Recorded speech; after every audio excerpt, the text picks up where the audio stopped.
The Majority Report with Sam Seder. The destiny of America is always safer in the hands of the people than in the conference rooms of any elite. Sam Seder. They are unanimous in their hate for me, and I welcome their hatred. We must guard against the acquisition of unwarranted influence, whether sought or unsought, by the military-industrial complex. The Majority Report with Sam Seder. Ever get the feeling you've been cheated?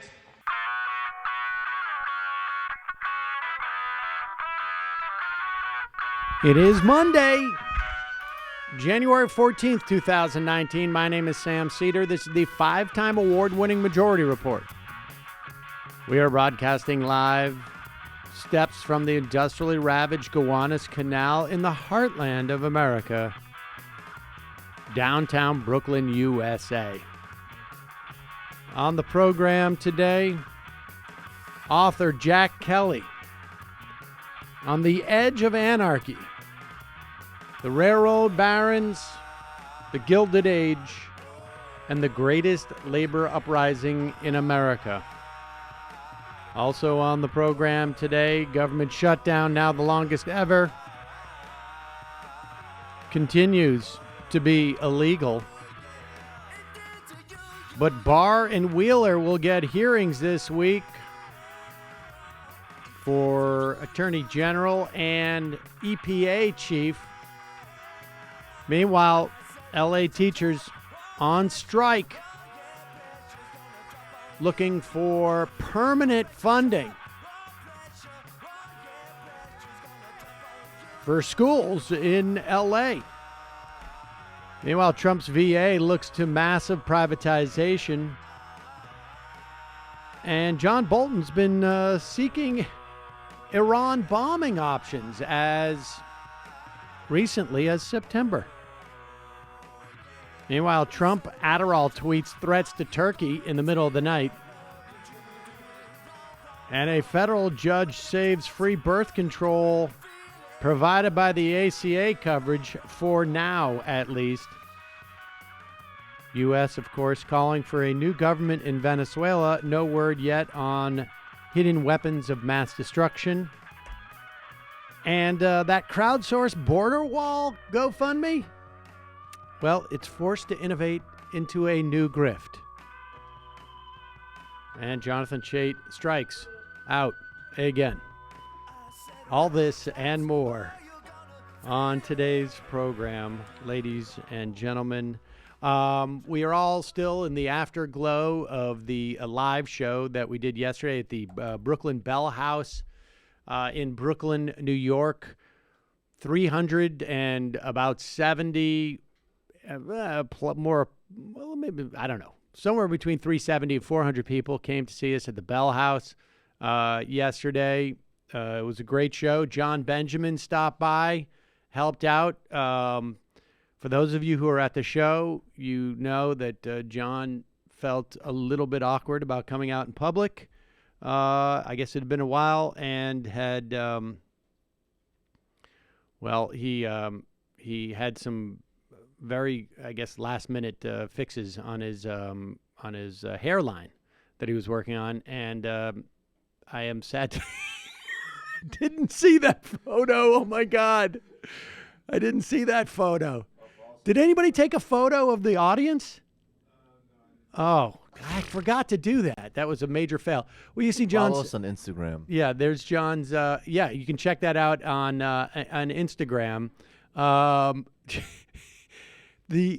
got a text from John later in the evening saying the stuff will not come out. And I have a video, we should actually play this maybe, of him over his kitchen sink and trying to wash out his head. John really went to the mat on this one. It looked like some of it, he just filled it in with a Sharpie. Yeah, God knows. I don't know what happened with that. You can kind of see here, though, that this line above, it's a bit softer, and that's where the hair product is in. Yes. It looks better than the one he's mocking, even right. still, though. It's true. We played a great video from the Chris Lopaco and Ronald Reagan and Dissident Peasant. We had lots of fun, and we should tell you, people have asked if the poster will be available. We still have posters available. We're trying to figure out a way of selling them online because apparently there's new technology that allows you to do that. And we're just trying to figure out the details of that. We will keep you updated. But want to thank everybody who came out, unveiled Ronald Reagan's, what I thought was a banner about, what is it, Get the Chuck Out. And it turns out, I've been informed by Ronald Reagan that is actually a shower curtain available on the redirected merch site. Is it a better deal on shower curtains than on banners? I don't know. I think he just got really inspired by the shower curtains. So I just a real big thank you to all of you who came out. We will be posting that episode soon. Not sure quite yet. We haven't quite figured out how we're going to do that, but we know technically how to do it, just not in terms of like when it's in what context we're going to release it. But we will shortly. I should tell you, you spend 1/3 of your life in sheets. And if you're looking for a New Year's resolution, better sleep is a great place to start. With Brooklinen, you can finally get 5-star hotel quality sheets easily and without breaking the bank because Brooklinen works directly with their manufacturers, passes the savings on to you. You can mix and match over 20 colors and patterns and explore Brooklinen's collection of towels, robes, sleep masks to add a splash of luxury to your daily routine going into 2019. I've spoken about Brooklyn and my Brooklyn sheets hundreds of times. I have now probably about 4 or 5 sets of sheets because I got it for I keep rolling it in for the kids because at one point you start to feel bad, like why am I have such nice sheets and the kids don't, and I sleep better. And didn't you get some Brooklyn sheets? I did. Are you loving them? They're good, yeah. Sean was skeptical as to whether the fancy sheets would be better than sheets that you buy at the dollar store, which is the only kind we'd had up until now. And now we are both in agreement that they are indeed better. And the other thing is they will last. And the sheets like that, it's like after like a month, they start getting into like their sweet zone. That lasts about 5 or 6 years too. The cats like them. I mean, for me, I go for the that crisp, cool cotton feel. But there's other options, too. They are the best, most comfortable sheets I've ever slept on. It is now time for your upgrade. Brooklinen.com is giving an exclusive offer for just my listeners. Get $20 off and free shipping when you use the promo code majority at brooklinen.com. So confident that their product, that all their sheets, comforters, and towels come with a lifetime warranty. And the only way to get $20 off and free shipping is to use promo code majority at brooklinen.com. That's Brooklinen, BROOKLINEN.com. Promo code majority, Brooklinen. These really are the best sheets ever. And folks, speaking of kids, the first thing, well, it wasn't the first thing. It took me a while, but I did it. I was much better when Saul came around. And that is I bought life insurance when I had a kid. Hadn't even thought about it beforehand. Probably should have thought about it when I got married. My wife and I probably at the time should have contemplated that, but waited till I got kids. But I'm glad I did at least then. You can protect your loved ones with the peace of mind of life insurance. Think you can't afford it? Chances are that SelectQuote can help you get it for less than $1 a day. What SelectQuote does, they comparison shops up to 10 highly rated companies, including Prudential, Banner Life, Mutual of Omaha, and others. My insurance company. I actually have 2 sets of insurance. Both are included in this crew. I didn't get it through SelectQuote, but the bottom line is it's price. You get quality insurance companies. You can look up these insurance companies online to see, how they're rated. But go in there and you want to get the best price possible. SelectQuote could find a 35-year-old man a $500,000 policy for under $19 a month. That's less than $1 a day. A cup of coffee costs you more than that. SelectQuote breakthrough technology allows them to quickly match you with the best insurance company to find your best policy. Plus, quotes are free. I am not a financial advisor. I don't know how to advise you. I got term life insurance, and I got it basically through both kids going through college. So when I had my second kid, I added. First kid was like, I think I did like 20, 30 years. 30 years. Second kid, I did 20, so that I was covered. But the time to do it is when you're young, too, because apparently as you get older, it gets more expensive. I'm not apparently. That was my experience. But let SelectQuote save you time and money. Get your free quote at SelectQuote.com/majority today. That's SelectQuote.com/majority for your free quote. Don't put off protecting your family for another day. And lastly, you know what's smart? Kicking off 2019 by planning out which roles your business needs to fill and hire for. You know what else is smart? Starting the new year off strong by going to ZipRecruiter.com/majority to hire the right people. Unlike other job sites, ZipRecruiter finds qualified candidates for you.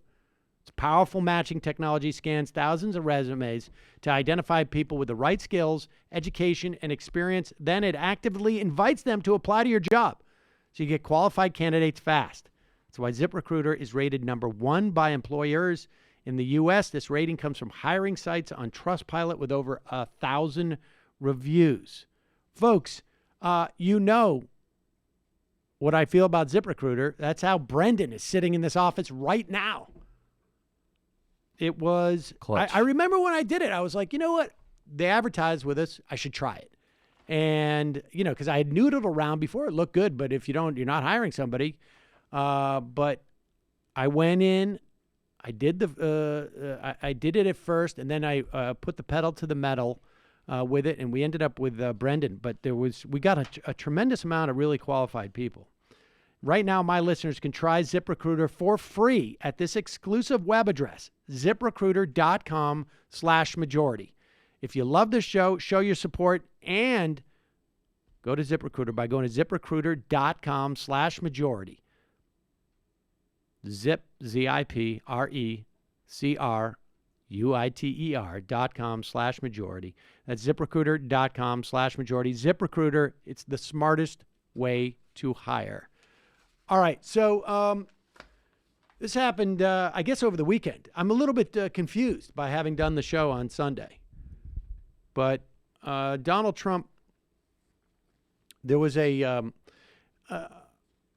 couple of pieces in the New York Times that broke over the past couple of days. One is that the FBI had opened an investigation, a counterintelligence investigation. That is different from a criminal investigation. There is no report that's issued from there are no charges that are issued necessarily. I mean, it is one specifically to sort of protect assets. And the Times piece said nothing was found, but I'm not sure if that is conclusive. But leave it at that, at the very least. Also, what broke this week was that Donald Trump went to great lengths, according to the Washington Post, to prevent anybody from getting any type of read about what happened in his meeting with Putin, and literally took the translator's notes. Private. You know, it's private. Classic stuff you do. Who are you, Jeff Bezos? I want those notes. And, you know, like I guess it's conceivable that Donald Trump is just such a sophisticated guy that and is trying to do something that is so remarkable that he would, you know, as opposed to like what he said to Duterte or you know, others, that he, you know, was worried about the deep state, you know, particularly that early in his, I mean, you know, because this is a guy who has probably read quite a bit of the history of the machinations of the U.S. government, and probably understood from a bureaucratic standpoint who you want to prevent stuff from getting to, right? I mean, that's not hard to believe. Total reader. And well-versed in all of these pitfalls. So at the very least, he's not defensive at all. He went on Jeanine Pirro's show, and Jeanine Pirro, folks, I'm sure most of you know what we mean in the biz by a softball question. Well, here's what happened when someone pitches you a softball and you are so defensive that you whip out a machine gun and try and shoot at it. Now, or Good. have you ever worked for Russia, Mr. President? I think it's the most insulting thing I've ever been asked. I think it's the most insulting article I've ever had written. And if you read the article, you'd see that they found absolutely nothing. But the headline of that article, it's called The Failing New York Times for a reason. They've gotten me wrong for 3 years. They've actually gotten me wrong for many years before that. But you look at what's going on. You know, I fired James Comey. I call him Lion James Comey because he was a terrible liar, and he did a terrible job as the FBI director. Look at what happened with Hillary Clinton and the emails and the Hillary Clinton investigation, one of the biggest screw-ups that anybody's ever seen as an investigation. And what happened after I fired him, Andrew McCabe, Peter Strzok, his lover, Lisa Page. Pause it for 1 second right now. She's so messy. It's Janine. His lover, Lisa Page. Janine, we remember that too. Janine Pirro is sitting there going like, I was joking. I said it as a joke. Did I not communicate that? That's all she's saying right in her head. Setting you up to dunk. She, like, literally, they've cut away. This is all B-roll because she's got this thing going. I'm convinced at this point she's looking around going, like, what's going on with this guy? Go ahead. They did it. And, you know, they're all gone. Most of those people, many, many people from the top ranks of the FBI, they've all been fired or they had to leave. And they're all gone. This is what they were talking about.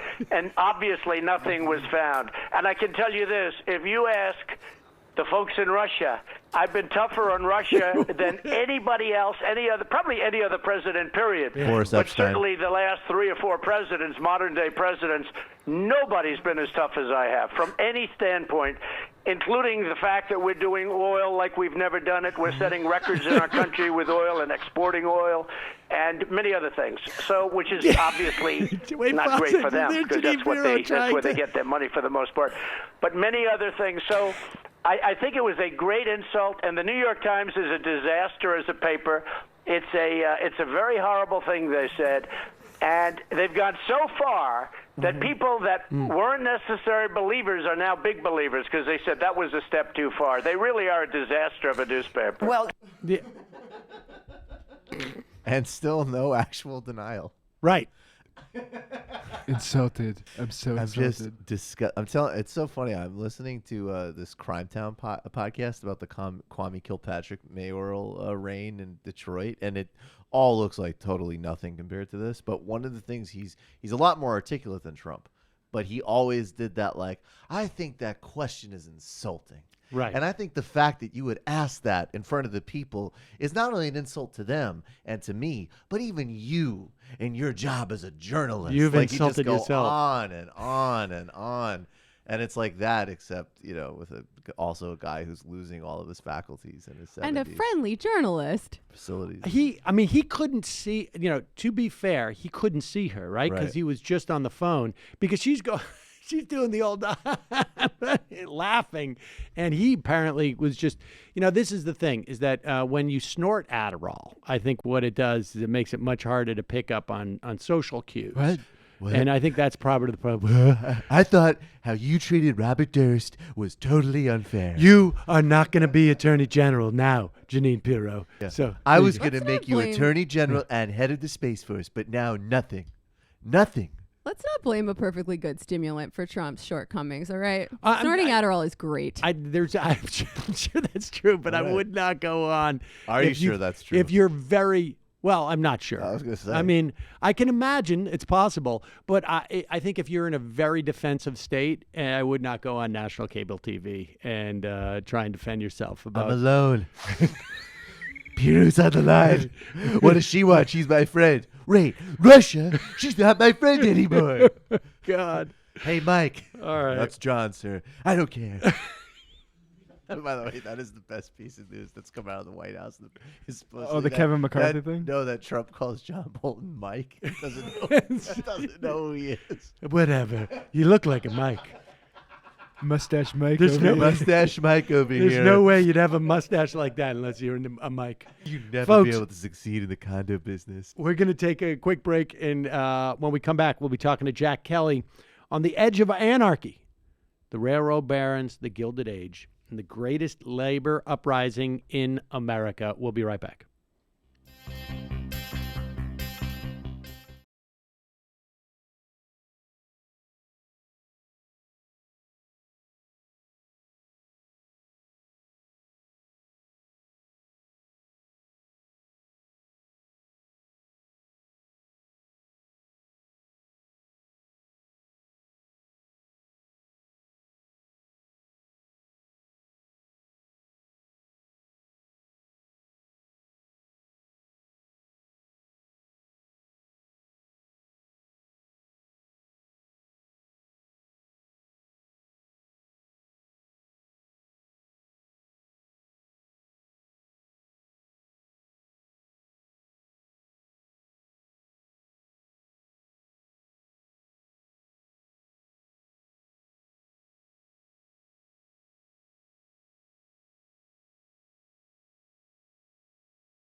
We are back. Sam Seder on the Majority Report on the phone. It's a pleasure to welcome to the program author, journalist, and historian Jack Kelly on his latest, The Edge of Anarchy, The Railroad Barons, the Gilded Age, and the Greatest Labor Uprising in America. Jack, welcome to the program. Great to be with you, Sam.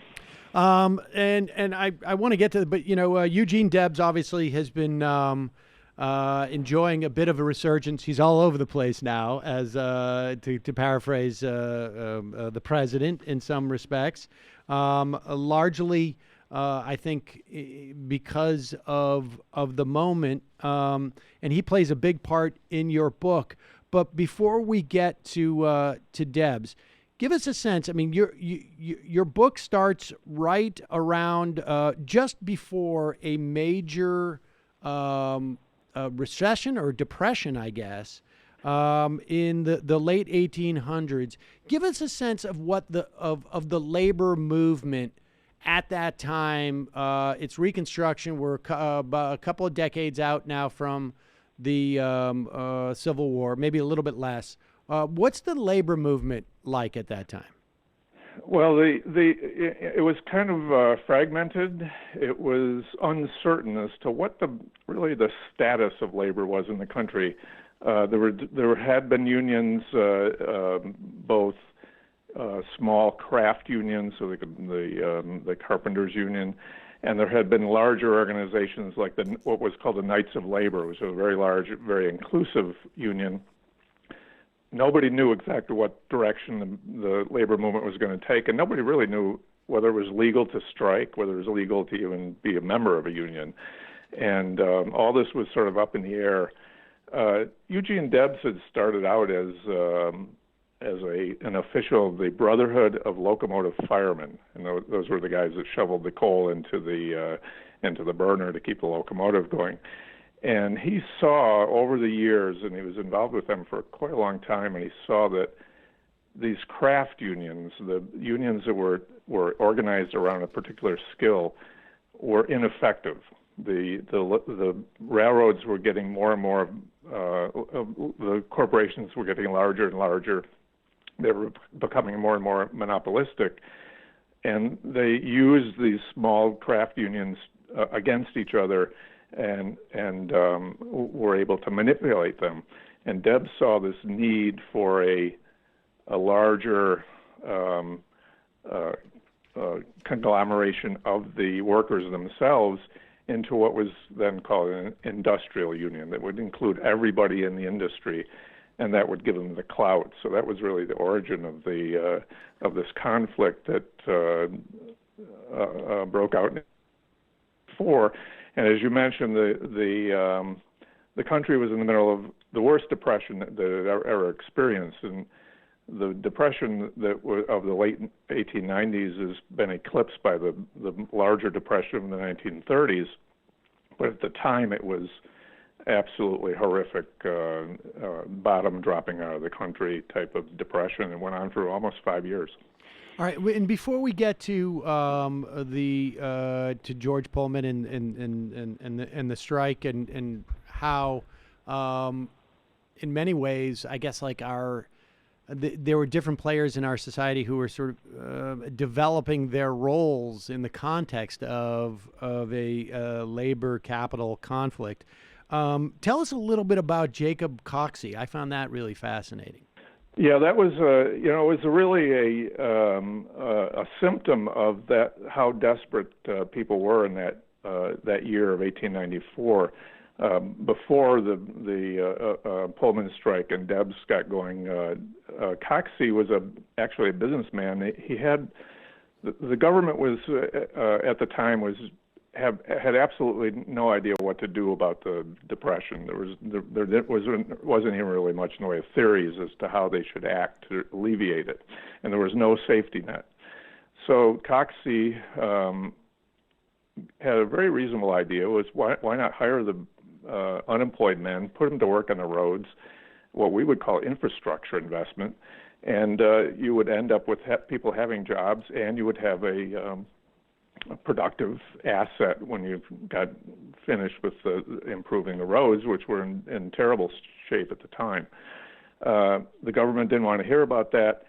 He organized a group of unemployed men. They walked from his home in Ohio all the way down to Washington, D.C., to bring this to Congress. And that was the first March on Washington. Now it's become sort of a national institution as a form of protest, but he was the first one to actually bring it about. And it made the government so nervous that they handed out rifles to office workers at the Treasury Department because they thought these guys would break into the Treasury and loot the vaults there. And the movement was referred to as Coxey's Army, but it was in no sense an army. It was totally peaceful people that just wanted to be heard. And did anything come of that? I mean, aside from the defensiveness, I mean, we should also say this is, we're now, I guess, about 20 years out from the institution of an income tax, right, at this point. And I would imagine, like, all of these desires to have the federal government take a bigger role, particularly in the context of, like, a depression, start to generate some of this, I guess, impetus to raise more funds or to have more sort of dedicated funds, I guess. Nothing really came of the Coxey movement except for that sort of nervousness that it generated in the country. He was arrested for walking on the grass. There was actually a law saying that it was illegal to deliver a harangue on Capitol Hill, which was kind of an ironic law at the time. And I would say his idea was really ahead of its time. It was more Keynesian than this is before Keynes and the idea of stimulating the economy when it's depressed. But the Grover Cleveland, who was president then, was a devotee of the gold standard, and the hard money stance was exactly the opposite of what was needed during a depression. But he went on to exacerbate it. They did pass a income tax, but it was overturned by the Supreme Court, I think, in 1895. The Supreme Court in that era was very conservative and very backward-looking, and they ruled that, sort of on a technicality, that income tax was not constitutional. It was another, I think it was in 1913 before they actually passed a constitutional amendment that allowed the first income tax. And I should just put in parentheses for our libertarian friends who believe that the income tax is still illegal because I think there were 2 states that supposedly did not have quorum for that amendment. But that's for another day. Let's talk about George Pullman and set Pullman up for us, because on some level, I mean, he's sort of like an early prototype of maybe this is too far of an analogy, but there's something Jeff Bezos-ish about him, and particularly when we're getting this sort of like Amazon campus in Queens now. But tell us what George Pullman about him. Yeah, that's an interesting parallel because the one thing I would certainly say is they were both business geniuses. And Pullman had a great sense of what people wanted. He went into the railroad business at exactly the right time in the 1860s and developed sleeping cars. And the first transcontinental rail line opened in 1869. You could suddenly go from East Coast to West Coast in a week, but even traveling for a week on a coach car was uncomfortable. So he came up with these cars that can be converted into beds that were extremely luxurious. They had all the gewgaws that the Victorians loved, and they were fabulously successful. And he didn't sell them to the railroads, but he retained ownership and operated them on the railroads.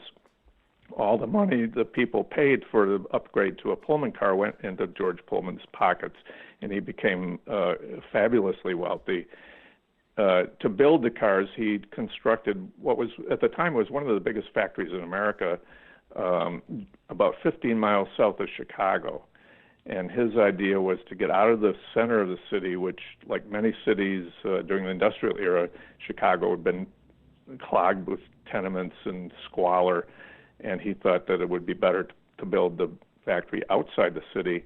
And to accompany it, he built a company town, which was seen as a model town. This was the way cities should be built in the future. It had neat little brick cottages for the workers, parks, playgrounds, schools, libraries, and it was right beside the factory. And that was sort of the origin of the dispute that came later, 20 years later, when he, or about 15 years later, when his workers went on strike against him. And then so talk about the development of the strike, because I want to at one point bring in the question of race here, which is important, it seems to me, throughout this story.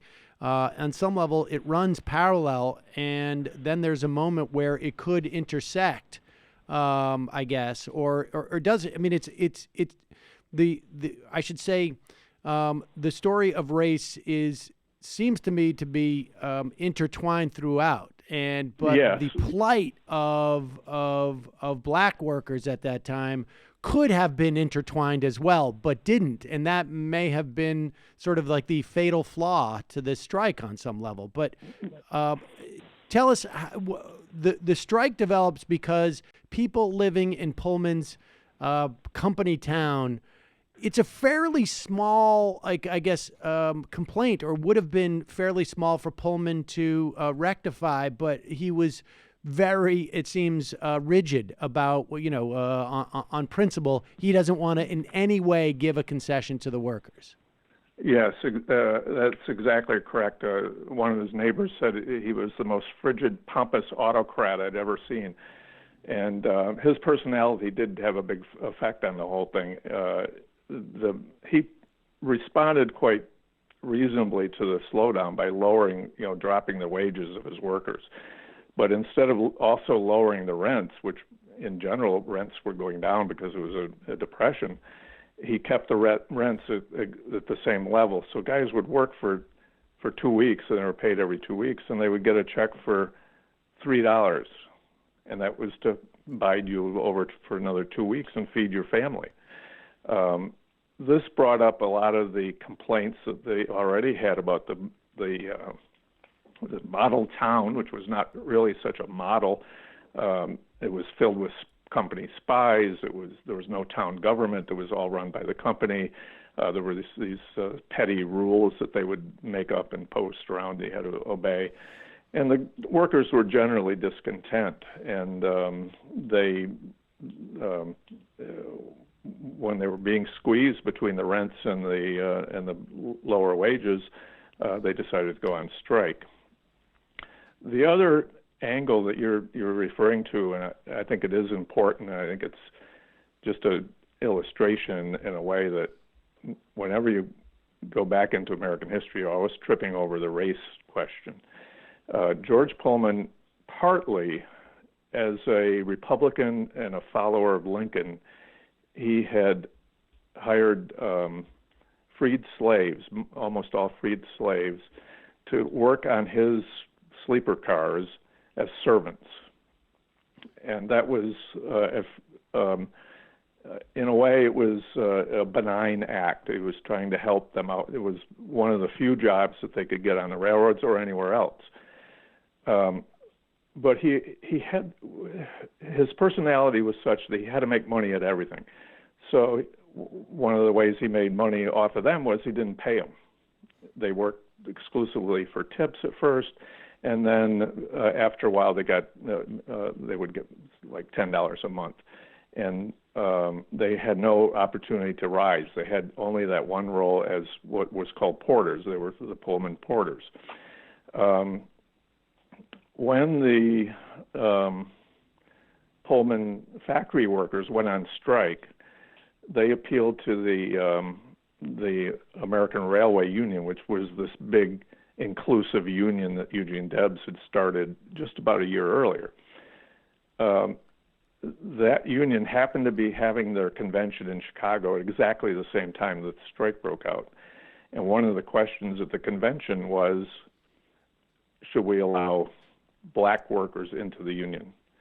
And Eugene Debs pleaded with them, the delegates from all the locals, please, you have to, the union had been founded on the idea of solidarity, including everyone in one big union.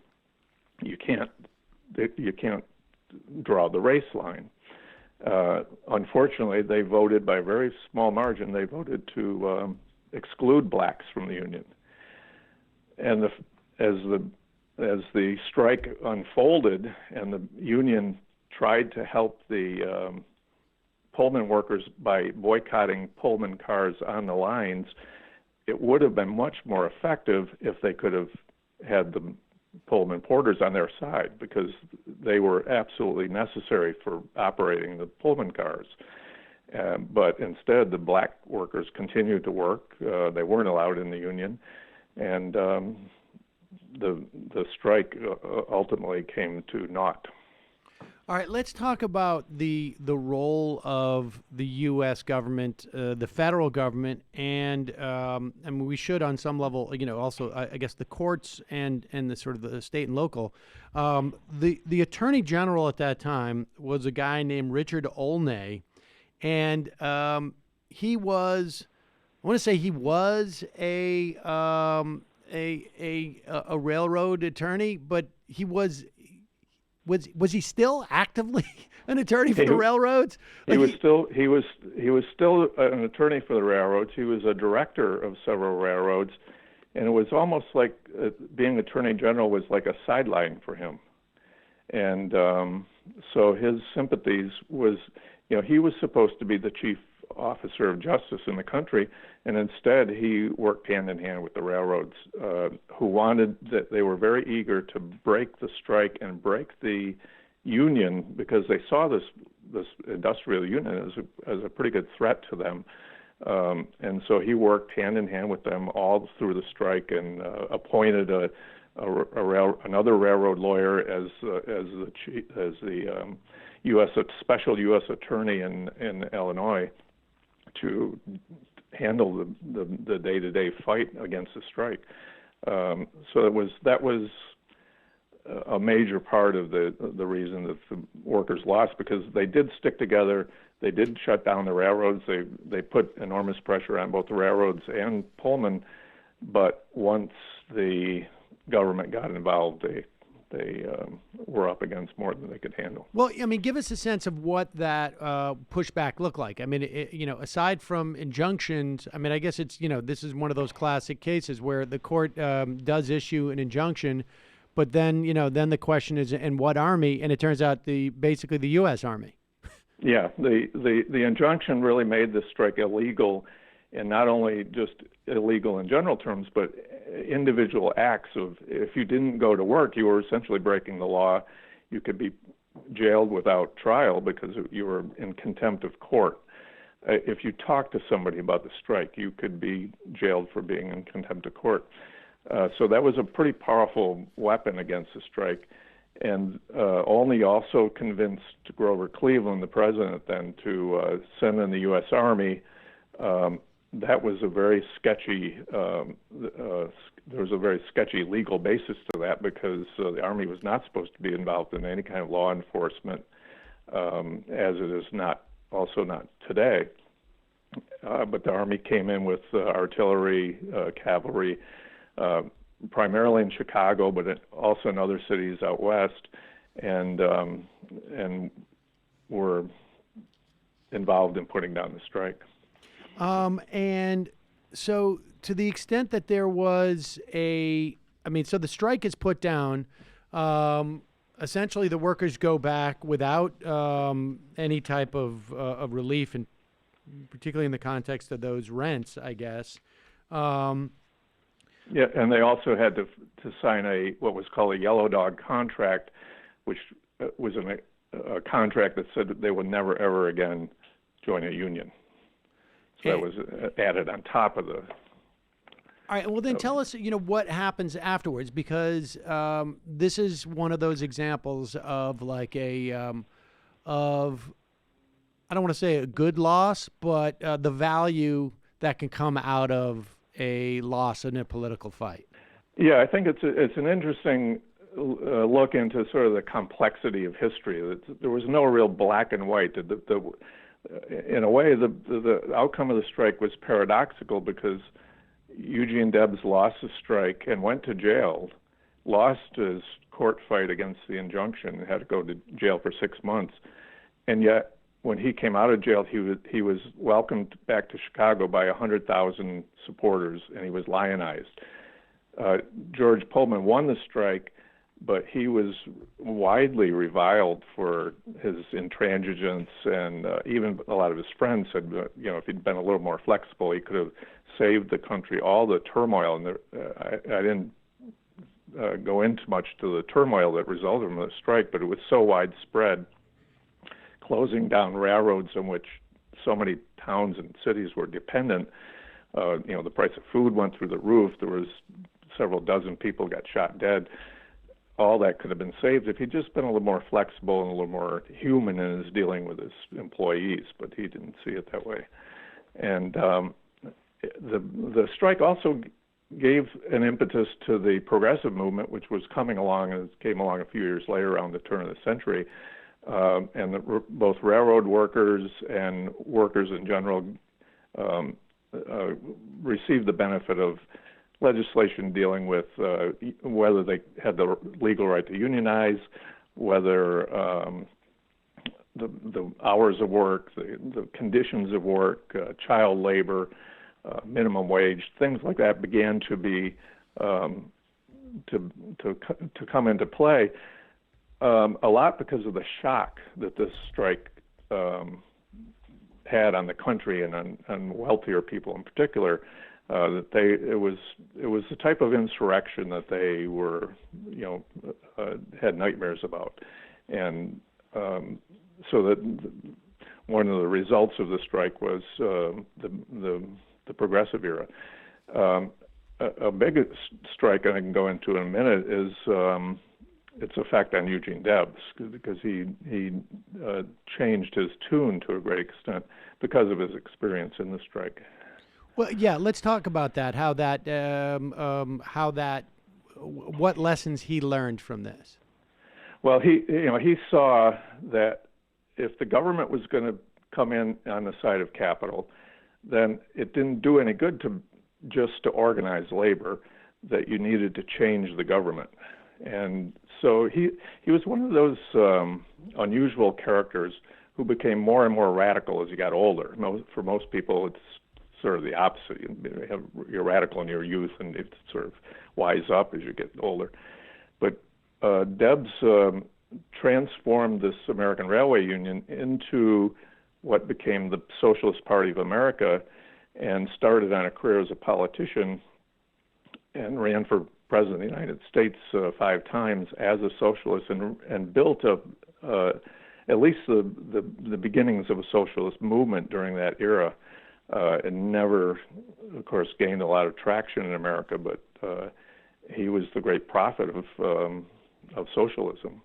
What was it that, I mean, I just want to explore that dynamic where he has this, because he clearly sees that a government that weighs in on the side of capital, and this one was extremely corrupt, but we can see it in the context of things like even like Taft-Hartley puts its thumbs on the scale for management and capital in terms of legislation.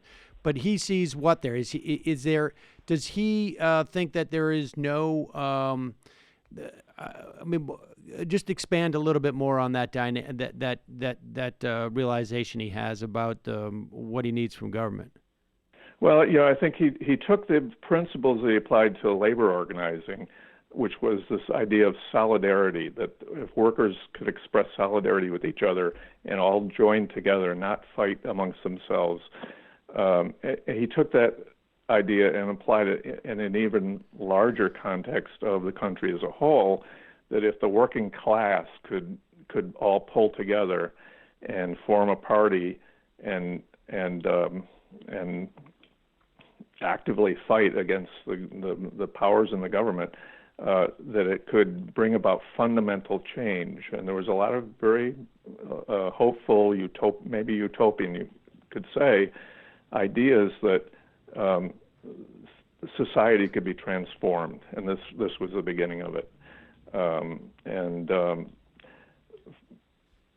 The reasons why it failed, I'd say, on the one hand, though socialism failed, so the ideas that socialists were putting up at that time, such as government-sponsored old age pension or health care or unemployment insurance, did work their way into the political mainstream. But socialism as a creed never really got the traction that Debs had hoped it would, and he certainly worked as hard as he could to bring it about. And people loved to hear him speak, but they just didn't want to vote for him. I mean, there's an obvious, we hear a lot of people talk about this era as being the new Gilded Age, and we're,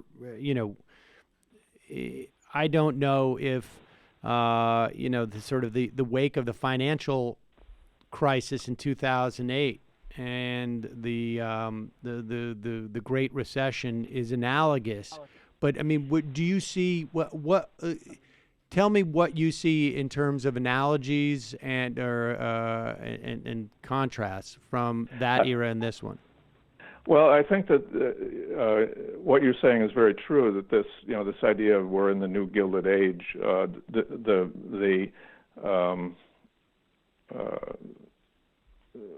lack of regulation of capitalism that was true in the Gilded Age, that was really the main problem, is there was just no, the government didn't want to get involved in anything. They didn't really know exactly what to do. Today, we're in the opposite, where we're moving towards increasing regulation of capitalism, and now we're sliding backwards. That under this administration, under the Congress, a lot of regulations, so just everyday regulations of business that keep them a little bit in line, are being dismantled. And the thing about capitalism that they realized back in the 1890s and turn of the century was that it had to be regulated.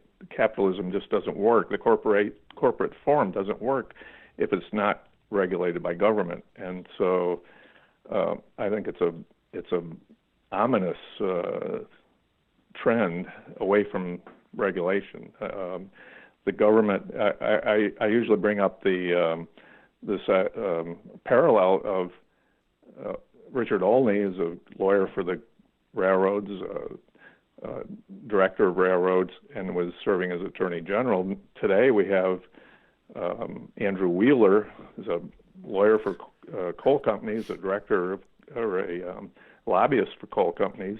a climate change denier for coal companies.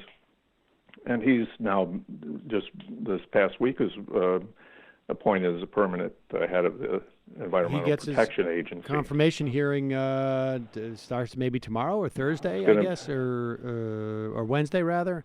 It's going to be interesting, I hope. Yeah, it'll be interesting to see. I would also say Barr, for that matter, at least in terms of the sort of the most prominent investigation that's going on in the Attorney General's office, is coming in as someone who thinks that should not happen. So there's some parallels, I guess, in that respect, I guess we'll see what comes out of this. I mean, on some level, these events are I guess, lagging indicators or forward indicators. I mean, if we can see this, coming out of something like the financial crisis, and now the diminishment of union rights in the context of the Janus case and whatnot. The other thing that strikes me is the courts that basically the same Supreme Court that created these injunctions on these labor strikes was also a court that was almost at the exact same time, in that same year, I think, in 1895 anyways, they were rolling back voting rights that had been passed during Reconstruction, and essentially allowing, I think it was Mississippi, to start to institute some form of poll tax and literacy tests. And you could mention Plessy versus Ferguson, which made Jim Crow the law of the land, was working its way up to that at the very same time as the strike, was working its way through the courts and would be decided by that same Supreme Court. Well, I mean, what do you make of that? Is that just a coincidence, these type of reactionaries, or is it, because I can understand it to the extent that, like, we see this union is actually creating solidarity, cross-race solidarity, or is the impetus the same, or is it like a twofer insofar as we can diminish the power of working people and black people simultaneously? I mean, but why is it these two things seem to be paired up? Well, Sam, I'm not a big fan of conspiracy theories or even of just general theories that explain things. As I look at history, and as I've tried to express in the book, there's so many coincidences and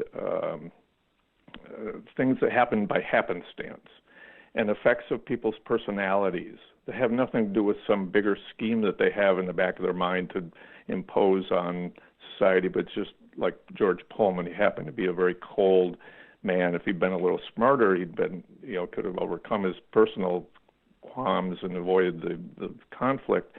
A lot of those things just come together in ways that are very unpredictable, and that's the big story of history to me. And I'm not really the person to explain any of the bigger meanings of how these things come to be, because I think a lot of it is happenstance. That being said, the trend, for example, one thing that I see today that's hopeful is that the rhetoric of Bernie Sanders and of the younger socialists, Ocasio-Cortez and Rashida Tlaib, their rhetoric goes back to Eugene Debs and has a lot of that optimism and urgency of Debs, more so than Karl Marx. And I think that it's possible, it's hopeful that it can gain some traction now. That Bernie Sanders' campaign in 2016 was quite remarkable when you look at the whole history of socialism. That an avowed socialist could have the support that he had. So in that sense, I'm cautiously hopeful, I'd say. Jack Kelly, the book is The Edge of Anarchy, The Railroad Barons, The Gilded Age, and the Greatest Labor Uprising in America. Thanks so much for your time today. Really interesting chapter of American history. Well, thank you, Sam. It was great to talk to you.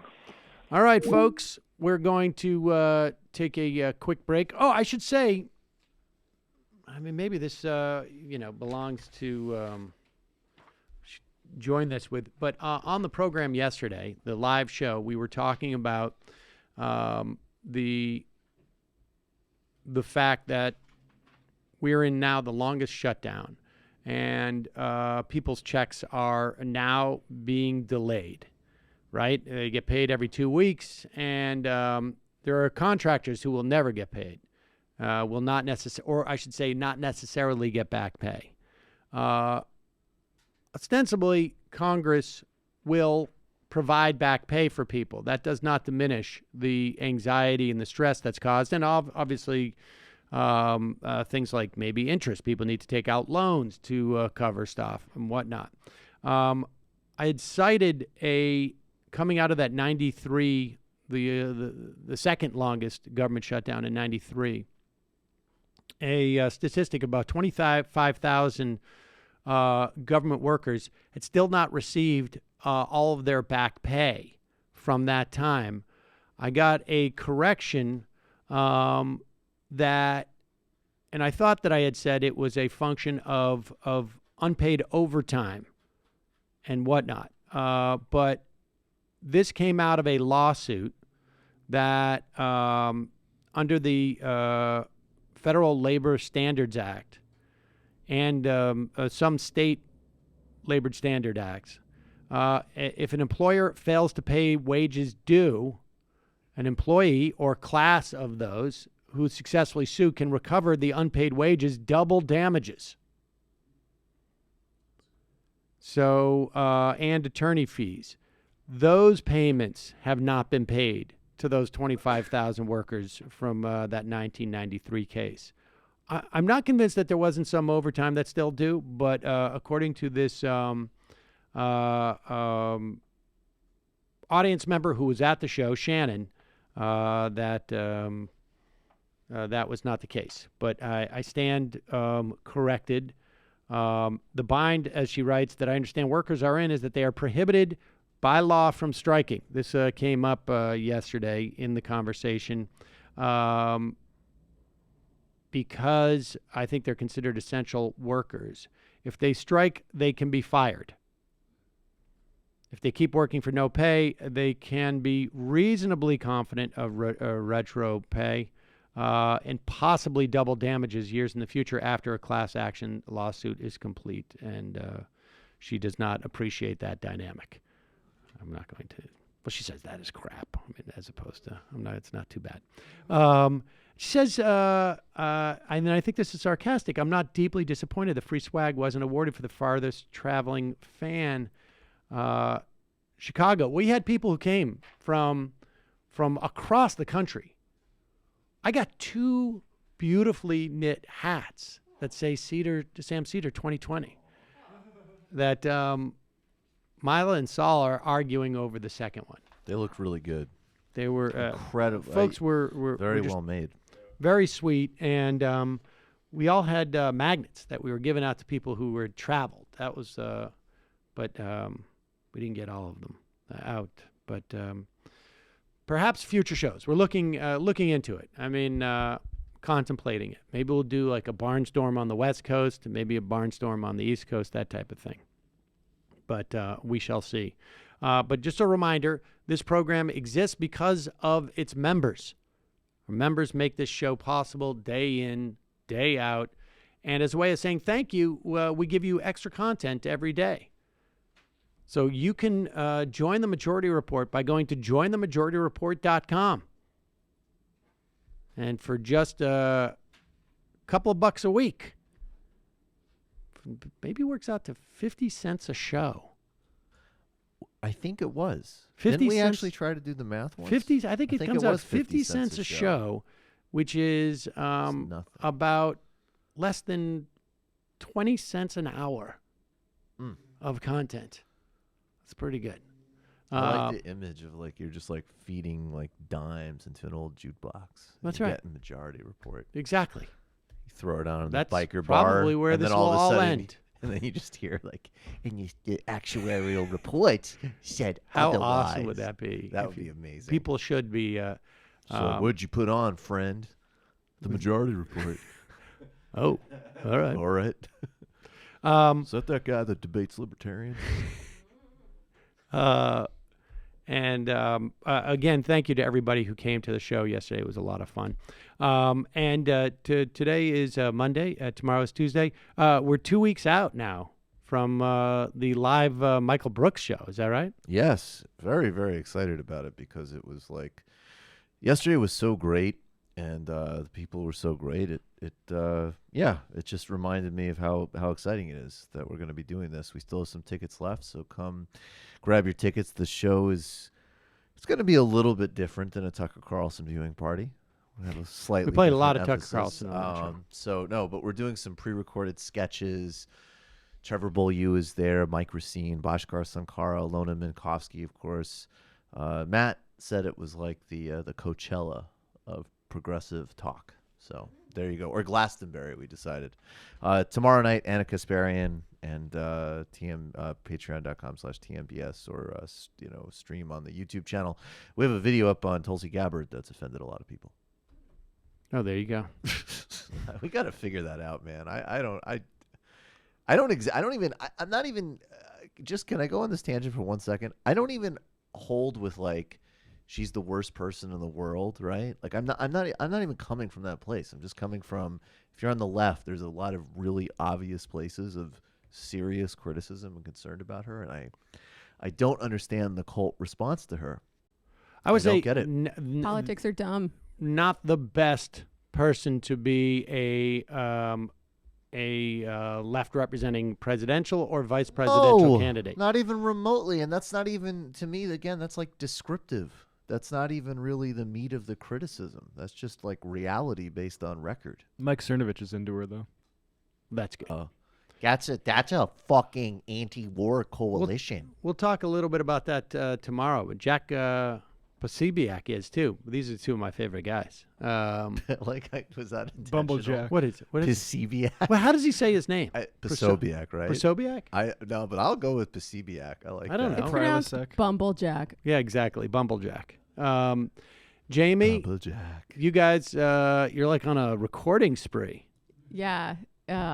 After the live show last night, we headed back to the studio and laid down some hot tracks for the Intifada, and now I'm very tired. But I am excited about the things we are releasing.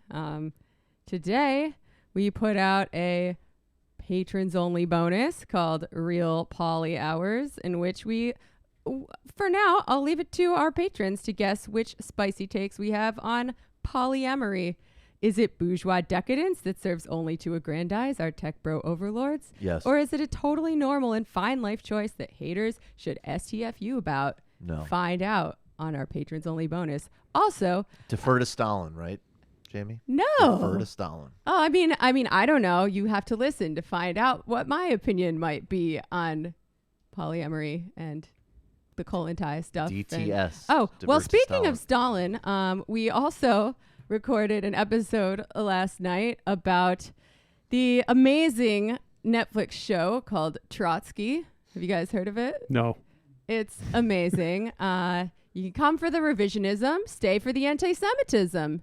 It's really, it's quite the piece of work. So we have, That's like that tidying up show too, right? Isn't that the one where the Japanese author helps you tidy up? Is that the same thing? Oh wait, the minimalism podcast. Yeah, minimalism, tidying cool. up. Wait, why would that be like Trotsky? I don't know. It's the only other show. Is she anti-Semitic? I don't speak by Japanese. The way, what she could be. When she goes. I don't trust anyone who tells you to only have 30 books. Like, no. I do. That's the bullshit right there. But this Trotsky show, it's a real piece of work, and we talk about it with our friend who is actually from the Soviet Union and lived his early years there. So that's pretty fun. And also, I wasn't even going to plug this, but it's very on topic for the interview that we did today. Sean tonight is recording a new edition of History is a Weapon with a very special guest. I won't spoil who it is yet, but he has a reputation for getting very angry. And they're going to break down, using the immortal science of historical materialism, why socialism never caught on in the U.S. and why we never got a real labor party. Is it Mike Francesca? I'm not saying shit. He got mad. Matt. Remember Mike Francesca? I don't know who I that don't know is. what you're talking about. Literary Hangover coming out That's this a week. bummer. We're doing House of Seven Gables. Topics covered is whether witchcraft was maybe a good thing. The witch trials, I should say. Whether the witch trials were actually good. Very topical. Oh, is this a certain take that a certain deceased author had? But yeah, it's relevant to the House of Seven Gables. Also, we'll talk about Jim Crow, the jumping Jim Crow dance. Have you ever heard about the actual cultural history of Jim Crow? No. So Jim Crow, well, we'll get disgusting. into it, but if you can believe it, a white guy mimicked a cultural expression by black people and went into blackface, and he was jumping Jim Crow. It was a type of dance, and like a white guy made it. I definitely believe that. Yeah, so it's hard to believe, I know, but we'll go into that a little bit. A lot of different things we'll cover, so they'll look out for that this weekend. Literary Hangover. All right, folks. See you in the fun half.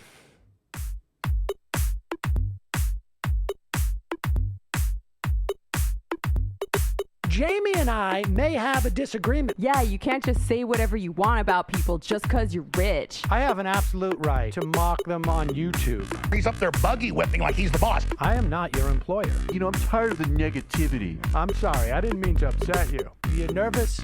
You're a little bit upset? You're riled up? Yeah, maybe you should rethink your defense of that, you fucking idiots. We're just going to get rid of you. All right. But dude, you want to smoke this joint? Yes. Do you feel like you are a dinosaur? Some good shit. Exactly. I'm happy now. It's a win-win. It's a win-win-win. Oh, hell yeah. Now listen to me. 2, 3, 4, 5 times. 847-906-501-457. 2, 38, 56, 27. 1/2. 5 eighths. 3.9 billion. Wow. He's the ultimate math nerd. Don't you see? Why don't you get a real job instead of spewing vitriol and hatred, you left-wing Limbaugh? Everybody's taking their dumb juice today. Come on, Sammy. Dance, dance, dance.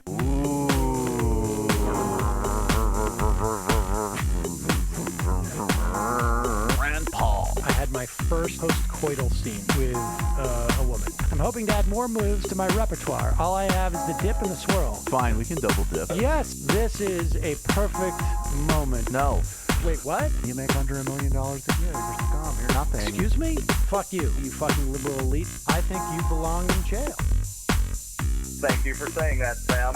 You're a horrible, despicable person. All right, gonna take a quick break. I want to take a moment to talk to some of the libertarians out there. Take whatever vehicle you want to drive to the library. What you're talking about is jibber jabber. Classic. I'm feeling more chill already. Good. Donald Trump can kiss all of our asses. Hey, Sam. Hey, Andy. You guys ready to do some evil? Hitler was such an idiot. That guy might be a Nazi. Agree. No. Death to America. You. Yes. Wow. Wow, that's weird. No way! Unbelievable. This guy's got a really good hook. Throw our hands up. Wow. But Sam, I gotta get off. No worries. Let's. I want to just flesh this out a little bit. I mean, look, it's a free speech issue. If you don't like me, Hey, shut up! Thank you for calling into the Majority Report. Sam will be with you shortly. we are back. Sam Seder on the Majority Report. For some reason, somehow, the Republicans now seem to be somewhat embarrassed by how racist Steve King is. And I don't know where they've been for the past, half a dozen years. I mean, off the top of my head, I can think of racist things that Steve King has said, and he's not even my congressman, and I'm not in his party. Like Mexicans with the calves of melons, and he said racist stuff on Chris Hayes' show. I can't remember what it was, but I remember it was incredibly offensive. Can we say that? I mean, the one he retweeted or tweeted himself. We can't save our civilization with other people's babies. Geert Wilders. So he said stuff. He went to the Oh right, well, yeah. He's done stuff that is. He visited Holocaust. He totally camps in the stepped Holocaust. out of this. Isn't about race. This is about Western civilization. Multiple times, right, and a long time ago. He went to the what I can't remember what camp it was. Was it in Dachau? Was it on the dime, or went to go speak to a Holocaust denial group because he wanted to get both sides? Because you don't want just the perspective of there was genocide. You want to also just want to hear from victims all the time. Yeah, to Steve King. My grandmother died in the Holocaust, but I also want to hear other ideas. I think part of the problem that they have with him is that he said the quiet part loudly, as they say. Now, of course, Donald Trump's been doing this for quite some time, and I think Steve King has too. But he explicitly said, I don't see what is so offensive about the words white supremacy, which is almost just a little bit too on the nose. So you see old Steve McCarthy here, that's Trump gets Kevin McCarthy and Steve Scalise It's around. still hard to not like Trump sometimes. Right. He's just so good at But here he goes. Republicans. He's going to do something about this. And just you wait and see, according to his appearance on Face the Nation. I want to ask you about Iowa Republican Congressman Steve King. You called some of his language reckless when he, in an interview with the New York Times, said the term white nationalist and white supremacist, he didn't know when they became offensive. Some Republicans have come out very strongly here. Jeb Bush said it's not enough to condemn him, that party leaders actually have to do something, either support a primary opponent to challenge him. Others have said he should be at least censured. Should there be action against Congressman King? First and foremost, I came out at the very moment. That language has no place in America. That is not the America I know, and it's most definitely not the party of Lincoln. Should he be punished for it? I have a scheduled meeting with him on Monday, and I will tell you this. I've watched on the other side that they do not take action when their members say something like this. Action will be taken. I'm having a serious conversation with Congressman Steve King on his future and role in this Republican Party. What does that mean? Because as a leader, there is a number of things you'll see that has taken place, but I will not stand back as a leader of this party, believing in this nation that all are created equal, that stands or continues to stand and have any role with us. Don't piss down my back and tell me it's raining. He, of course, you know who he was talking about, right? I have a guess, but what's yours first? Oh, it's definitely Rashida Tlaib. Oh, Rashida. It is because she said mofo. We're going to impeach that mofo. Now, just to She's also Palestinian. Well, just to give you a sense of how much time cable news spent on Steve King saying, like, what's so wrong with white supremacy, right? Like, now let's be honest. If I was to say to my 13-year-old daughter or my 6-year-old son the words white, the words supremacy, the words wrong, the words what, I would have no problem. You know, like saying those words just floating around, right, on a piece of paper, no big deal. But I would probably not say to them mofo. I would not. Just because, like, they'll have time to swear later, but I would just rather not. But the idea behind the words, and I think my 13-year-old can understand this dynamic. In fact, I know my 13-year-old says motherfucker anyways. But the idea behind it, trying to defend white supremacy versus using an expletive to call somebody out. Adults, and I think even kids as young as 13, can understand the distinction as to why the idea of defending white supremacy is more offensive than simply tossing around a cuss word. At a white supremacist. At a white supremacist, for that matter. But here So your is... point is that we need to be more civil. Got it. My point is that, here, to cut to this, cable news spent 3 times as much time, it seems, on talking about Tlaib than they did with more. 14 minutes. CNN spent let's call it 15 minutes on Steve King and an hour plus on Tlaib.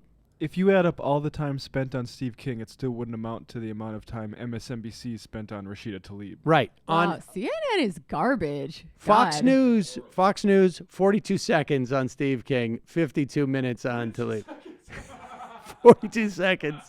I would like to see how they covered that.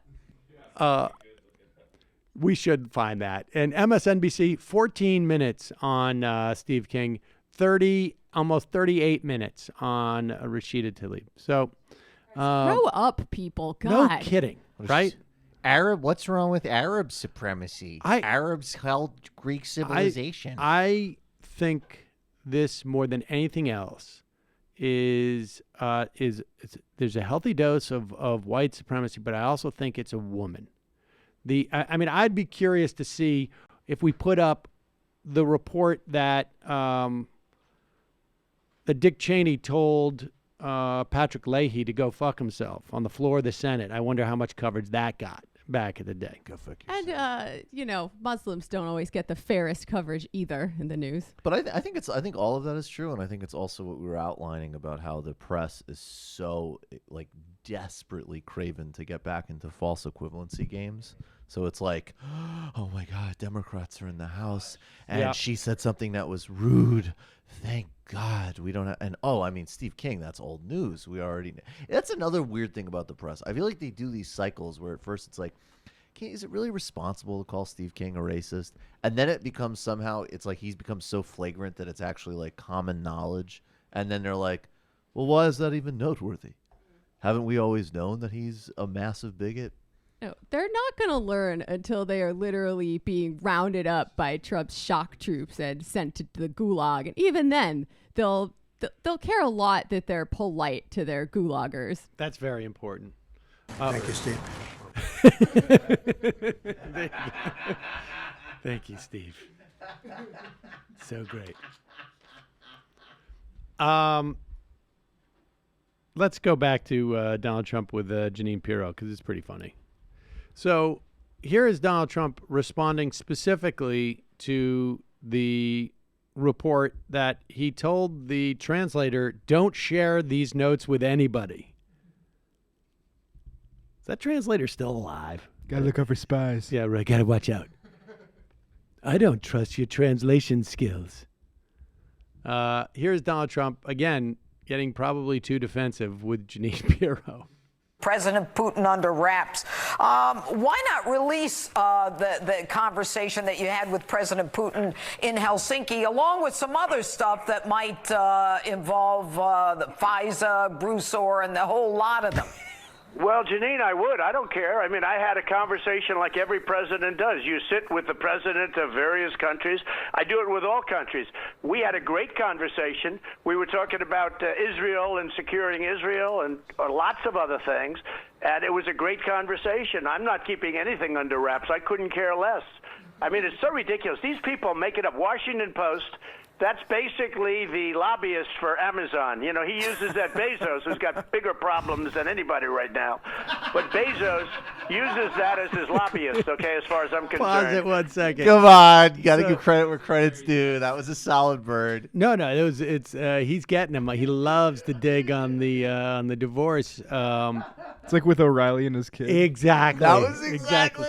But it is sort of fascinating. I mean, if he doesn't care, like he's he's pretending like nothing weird happened.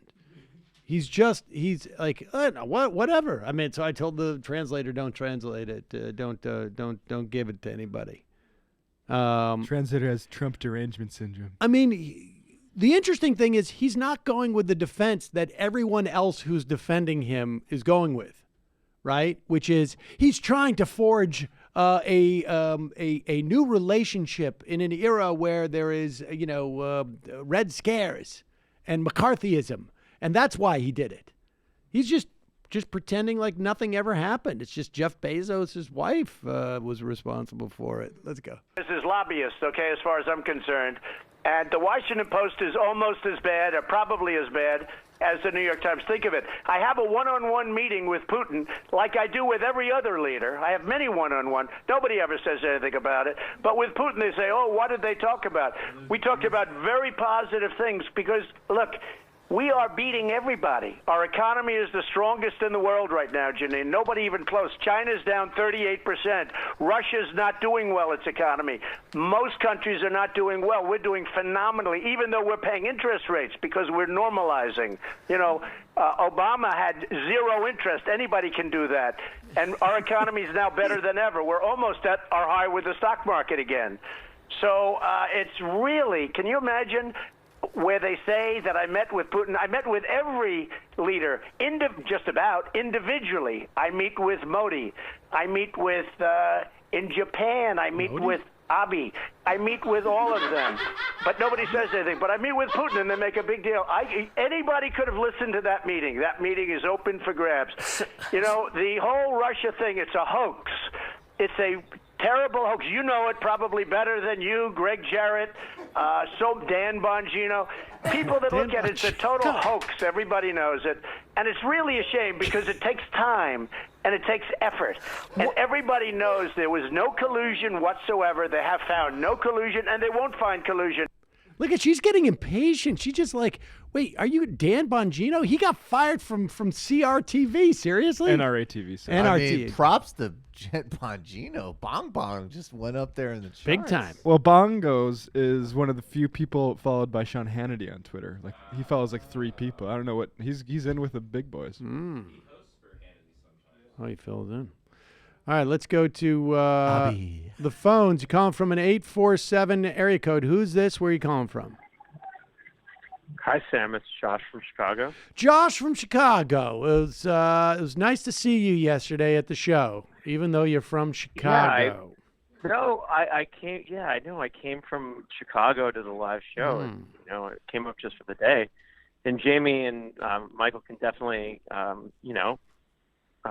they can confirm that as well. Okay. But some people actually did come from Chicago, I never Josh. see you around my neighborhood in New York. Yeah, this is stolen Chicago valor, Josh. There were actual people who flew from Chicago for a day. Yeah, I came from Chicago. Wow. I came from Chicago. Okay. I came from Chicago. I know. Well, I know that's why you didn't know call, it. Josh. Everyone What is knows it. the real reason you called? Oh, I wanted to talk about Elizabeth Warren's foreign policy column that she put out yesterday in Foreign Affairs. Please do. I have not. To be honest with you, I have not read it yet. But what do you think? I think it's interesting. To me, it read like someone who crammed before a big essay and wrote an essay at the last second. So I think she tries to copy some of. Not copy. I think there's some similarities to Bernie's foreign policy. She tried to talk a big game about being anti-interventionist, and she mentions that. She doesn't mention anything about Israel and Palestine, and she also doesn't, for someone who is as wonkish as she is, she doesn't get into specifics about things like Brazil and things like Yemen. She sort of casually, offhandedly mentions them, and she also tries to talk about things like globalization and almost make it. She tries to take her domestic policy and insert it into her foreign policy in a weird way. It doesn't feel as thought through as someone like a Bernie Sanders, and it makes me think that she doesn't have. It makes me think that Bernie's lane is still very much open, because it does feel like a pale imitation of what Bernie has been working through the last few years. And if you listen to his speeches on foreign policy, you can see how clear and specific his worldview is. And it also makes me think she doesn't have the advisors around her that are as good as what Bernie has. I think Matt Dusk was the guy's name. Yep. Yes. Who's his foreign policy advisor. I read it people last he has around night. her aren't as good.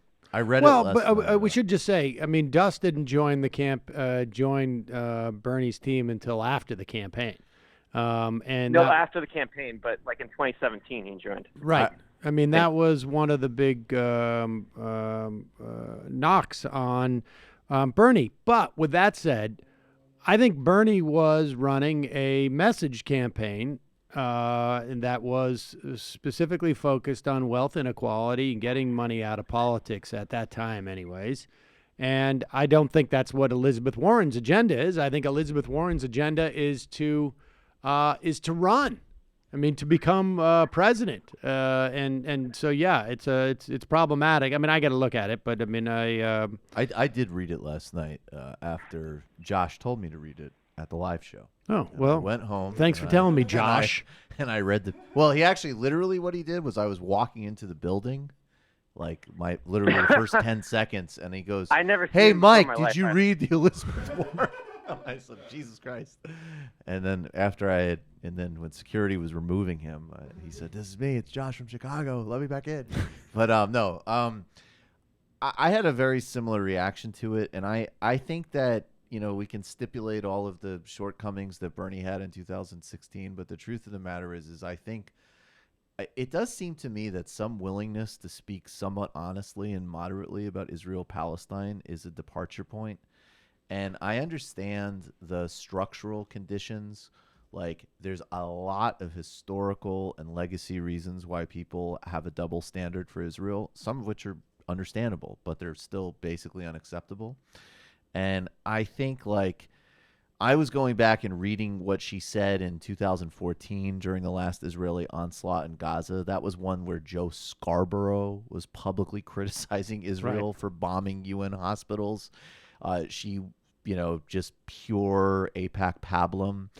And I think that, she doesn't have anything to say about Latin America. She doesn't. And, she also has basically her piece is this sort of we should reset basically the kind of pre-neoliberal U.S. order with things like the Marshall Plan and a globalization that kind of works for everybody. And that would be nicer than what we have. I don't really know, frankly, if Isn't that's this gonna be even economically possible, what she's talking about. And I'm not seeing her willingness to speak more candidly on the real controversy Is there going to areas. be any Democratic nominee, and put Bernie aside for a moment, but is it going to be Tulsi Gabbard? Well, I mean, Tulsi Gabbard is going to be the only one who's going to have anything that diverges in any way. I don't necessarily think that it's. I mean, on some things it may coincide with good positions, and others I think it can be rather disturbing. Horrific. Oh, you mean Gabbard? Oh, Gabbard. Got it. But I think everybody else on the Democratic side, maybe short of Murphy, and I don't know that he's going to run as much as sort of put himself out there as a vice president, are going to have fairly cookie cutter boilerplate. So Sherrod Brown has some history on Latin America and on certain types of labor issues, which I do think. So didn't John Kerry, for all that it was worth. Well, I guess in the 80s he did. I'm talking Sherrod Brown's whole career. I mean, I think 90s. What did John Kerry do in the 90s? Oh, John Kerry was still heavily involved in the whole in the wake of the Iran-Contra, and he was still very much. Right. I mean, so I know that he opposed the Contras, and I know that, but I'm saying I think that Sherrod Brown has specifically. I don't know if John Kerry ever did fact-finding missions on Nicaraguan sweatshops. I do think it's a little bit of a different political profile. But look, I mean, if the point, there's a lot to criticize about Warren. If the point still remains that she's the closest one to push in the right direction, no doubt about it. Absolutely. But I mean, if we're still theoretically comparing her against Sanders, it's well short.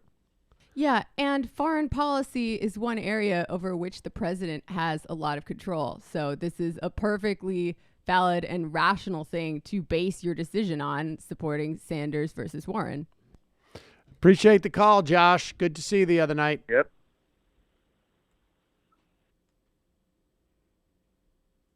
Let's go to the phones. Calling from a 210 area code. Who's this? Where are you calling from? Hi, is this me? Yes, it is. Is this me? It is. Oh, hi. Hey, my bad. Hey. Hi, this is Cody, San Antonio. How's it going, guys? Hi, Cody. What's on your mind? Hey, I guess just with everything going on, we've probably covered a lot of the factualities and stuff. My kind of question for you guys today is, what is everything we can point to, basically, to show that there is not a crisis? Like, because I was arguing with my dad over this. I might have mentioned that before, but it's kind of where I run into a lot of Republican talking points. And we did manage to agree. What I verbalized at the time was, like, the least amount of immigration ever, I think, coming across. What I meant to say, and we agreed on that, what I meant to say really was, net outflow of immigrants in this country currently. And then, there's obviously hardly any immigrants really committing crimes compared to Americans, I would say. I've known a few Venezuelans myself who are, they're here legally on asylum, but the whole thing is, they're kind of definitely afraid of really fucking up anything in life, and want to keep around in this country. So that's kind of my longer point. It's been aggravating me with. But Cody, if you're asking how do you crisis and everything, go ahead. If you're asking how do you prove to your dad that there's not a crisis at the border, I don't know. It's sort of up to him to make the argument that there is a crisis. How can you prove to your dad that there's not a crisis in anywhere else? But I got to let you go because I don't know what's going on with your phone. But that's the thing. It's impossible. It's impossible to. Don't call on Bluetooth. It's impossible to prove a negative on some level. You can simply say that, like, by any measure in terms of a crisis, to the extent that there's anything that is changed in terms of the numbers of children housed, it's all a function of what the U.S. government has done. The number of dollars spent, that's just simply a policy choice by the U.S. government. There has been no uptick in the number of people arriving at the border. I was going to ask what specifically his dad is concerned about. The crisis. The immigrants. The crisis. Like what part? What about it? They're dirty. Because if making he's the country dirty. Yeah, it's the country dirty. It's probably a lost cause in terms of reasoning with someone who watches that much Fox News and believes the things they say. But if his concern is coming from, like, a working class place of, like, oh, they're going to be used to break the unions or whatever, I would just give him some labor history. Yes, I would be willing to bet everything I own that his concern, that if he's using the words the crisis at the border, it is not a function of it weakening labor, weakening unions. Now, I may be wrong, but I just don't know where he would get that. Well, he might have got it from Tucker Carlson, right? Tucker never goes that specific. That's part of the hustle. Never. I don't hear Tucker saying that, like, they're taking her gerbs. That's as close as it gets. I've had somebody say, like, there's literally like a 17-year-old girl from Minnesota that was defending Eric, not Eric Prince, some guy running for Congress. And that'd be really funny. The 17-year-old's like, we need Eric Prince. He's a soldier of fortune. It was Eric Schmidt, I think. But she was literally concerned that, like, I was making it so Mexicans can come steal her jobs in Minnesota. And it's just like, Jesus Christ. Right. Give her some labor history. Taking the spot at the Dairy Queen. Come on, Professor Matt. Well, there's also, you don't even need history. Linear one-to-one. The most of the research shows that actually more jobs are created at the end of the day in terms of, or I should say, when you restrict immigration, particularly of people who are crossing the border, you're actually diminishing job opportunities. Now, not necessarily for the best of reasons, but in terms of the low-cost labor that then allows women to enter the workforce. That is what some of the social science research shows. Well, it's also been true at different points in history that immigrant labor and actually any marginalized population can and has been used to break strikes and weaken Of the power course. of labor. But the answer to that is not to criminalize migration. It's to have solidarity with your fellow workers and bring them in, like you were just talking about in the interview, you know? Well, right. I mean, the idea that they're that sometimes immigrants are used as strike breakers because they're willing to work for lower wages, I think is probably on the list of things that undercut labor.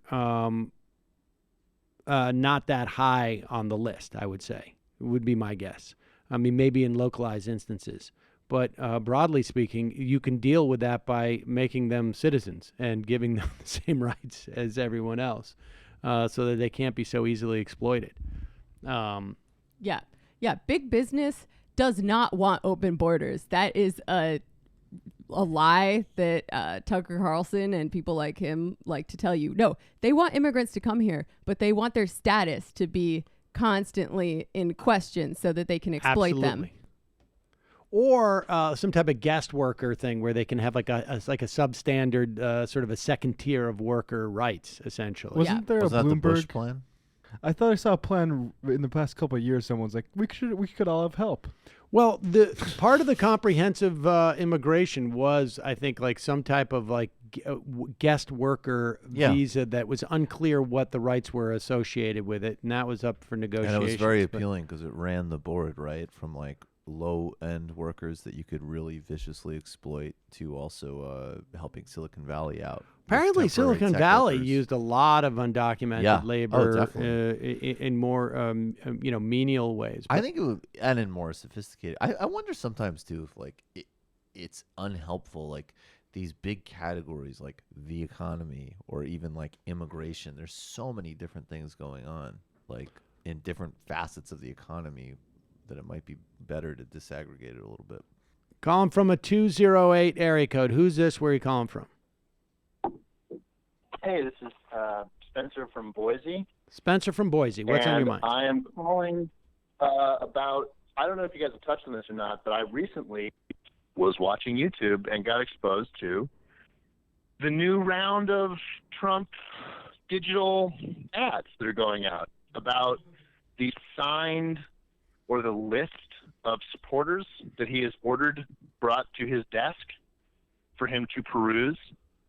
And the notion is that, like, if your name's not on there, he's going to know about it, and he's going to feel let down. Checking it twice, folks. And I don't know if you guys have... I don't know Wait, if you we guys are have so talked in the about this, wrong but, like, business. I get it. This is the coolest idea ever. That's the best fishing Just scam. telling folks right now, I'm trying to going think that, over the like- list of people who are members of the show, and if I don't see your name there, I'm going to be very upset. Okay, Yes. It's like, can we do a stimulus, but there's only this for sort my of- supporters? What's it? Say again? There's like a je ne sais quoi to Trump's. There's a je ne sais quoi to Trump's digital arm. Like, it's confident because it's getting out on YouTube. It's produced like it, but it's just. I'm curious, who are the people that are doing these ads? I mean, they've got the greatest gig. Like, who are his campaign people at this point that are creating this content? It's amazing. There's a whole raft of people. He who are used in to this manage his scores that Don Jr. went to, and now he does media. Exactly. Yeah, like, you wonder, like, is he like, Dad, I've got some ideas. Like, what if there's a list that you have that, like, you know, if who's been naughty and who's been nice, and we can tell people that, and they'll believe it. Well, look, how many mailers do they put out? How many emails they send out a day? Like two, right? Like, I mean, there's probably no idea that comes across the desk where they're not like, well, we might as well try it. Let's A/B test this.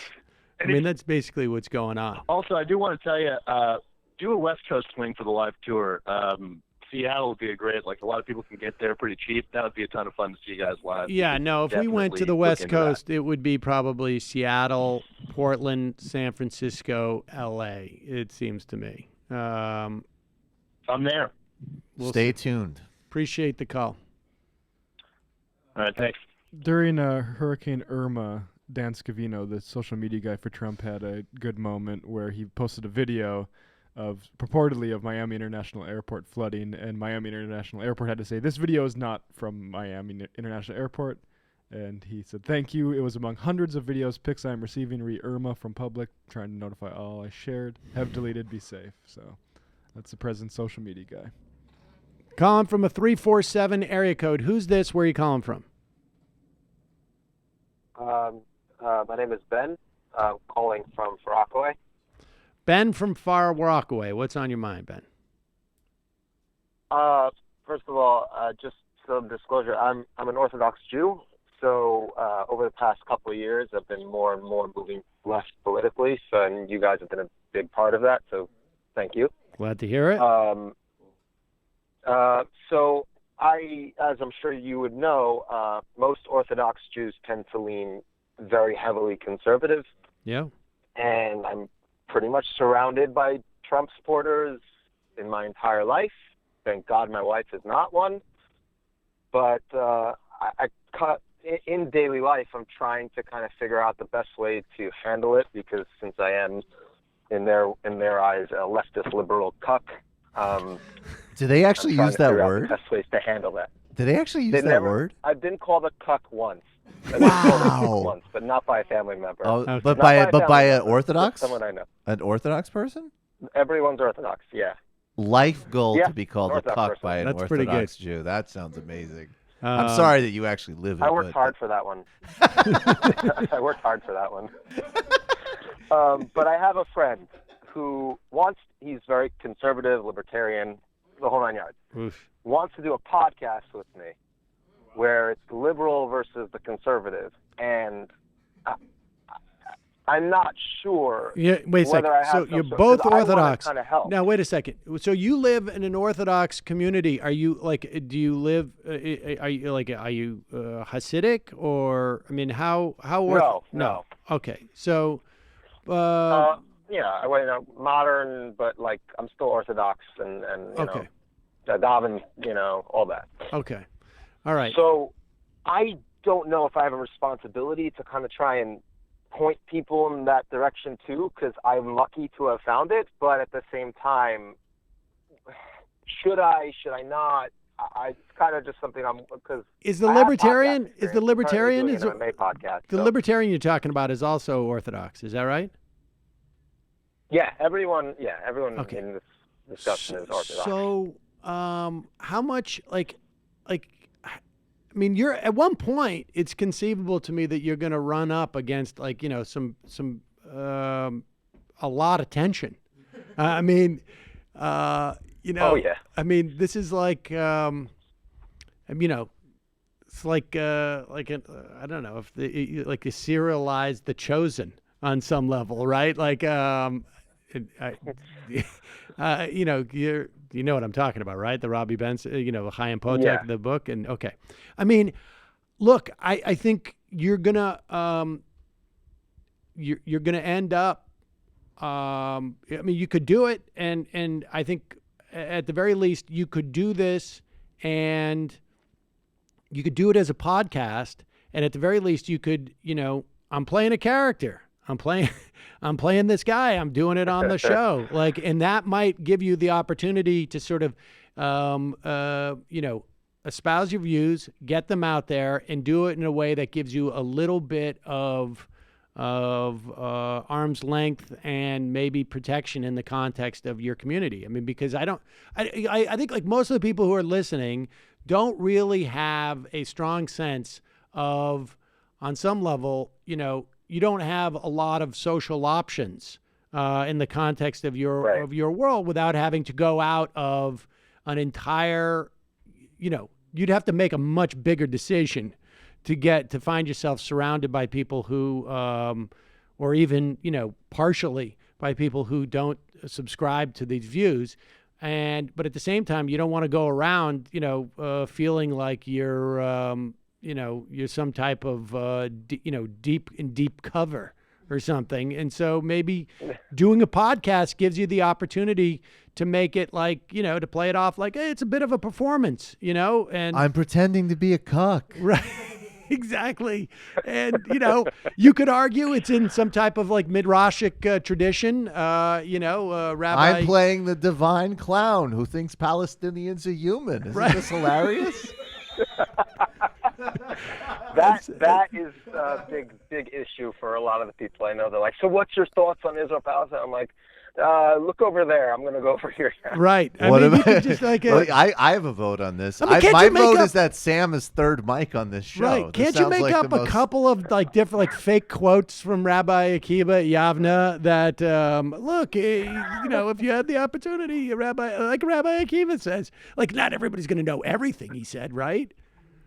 Well, I'm going to get Sorry, go ahead. What about Heschel? What about there's Joshua plenty, Heschel? There's plenty of support that you can find in Jewish scripture for having a more liberal or progressive worldview. And, you know, most Jews in America, especially, are closer on the political spectrum to Bernie Sanders than to Joe Lieberman. And people are moving on Israel, especially young people. So just know that this is, you know, you might feel alone where you are right now, but this is a common ideology, I would venture to say. And, you know, if you live in New York, if you have the time and the inclination, you can make liberal and progressive friends as well, because I imagine it gets pretty lonely for you if you can't share that with anyone. But and that's something non-Orthodox important to you. Jews are very annoying. I mean, I think we all can be. Yeah. Yeah. It's the Orthodox community specifically. I have a lot of liberal, leftist friends, even, I would say, more than liberal. Hell yeah. And I have one Orthodox friend who's, I would say, centrist. So I'm working on getting him more towards the left. I've got him convinced on Medicare for All, for example. Hell yeah. So I'm working on him a lot. But, yeah, I really appreciate you all taking the time to... Well, if you start the podcast, please send a link. And Sam and I will be special guests as fake rabbis. Yes, please. What Alexandria Absolutely. Ocasio-Cortez is saying, that is Midrash. I appreciate the call. That translates roughly Thank as you, guys. Green New Deal. Yes. Thank you. I remember a friend of mine's dad was ultra Orthodox, and we had dinner with him, and he had all this tension with his dad. And I walked in and I said, should I put a yarmulke on to respect your dad? And he's all like, no, like, you're not part of the tradition. I'm not going to have him, blah, blah, blah. And I was like, all right, Jesus Christ. And then the guy walks in. The first thing he does, he goes, my home? No yarmulke? And I'm like, yeah, thanks a lot. And then I put the yarmulke on. We sit down, and it was just like, he's like, so you do politics. Did you know that they're trying to steal Israeli blood? Like, literally. And then, but then it was like, you know, they both liked Obama, and his wife was really into Eddie Murphy. So we got into greener pastures. It's hard when people you love have just terrible, inhumane politics. I also think it's even worse if you find yourself like being a member of a community that is so rigid in so many ways, and so many decisions are rote, and you know, you cannot, it's hard to integrate that identity with that community. I mean, the only thing I don't think it's quite analogous, but I interviewed at the DNC in 2004 as I almost got kicked out by Secret Service. I was looking for a gay Republican at the time, and this was a time where the Republican Party was full-on demonization, leveraging homophobia. And I found one guy, and he was in his like late 60s, he must have been. And I was like, how can you still be a Republican? Like, they're literally campaigning on making you a second-class citizen. And he almost started crying, and it was like, the interview may be online. I don't know if that interview is, but it's part of this DVD. I don't know, but he was like, you know, if I leave, who's going to change it from the inside? And I'm like, nobody's going to change it from the inside. It's going to come from the outside. And I think to a certain extent, it was just like he had grown up with a certain identity. And I imagine at one point he came out and that was as far as he could go in terms of like throwing off his identity. I mean, it was to the point where I was walking around one end of Madison Square Garden and somebody waves me over. I've got a sign that says, I want to talk to a gay Republican. Someone's like, I think there's one in the California delegation. And like literally it points to, there are like 10, like, I don't know, 12,000 people in there. And they're pointing like, I think over there.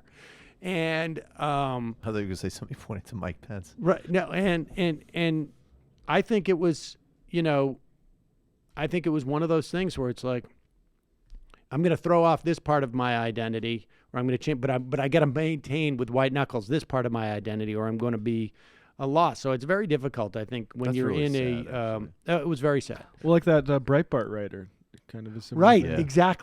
Exactly. You step out of a certain situation, and so who knows? But that's where most people's politics come from, right? Like the community in which you were raised, your family. Like it's special to be able to go against that.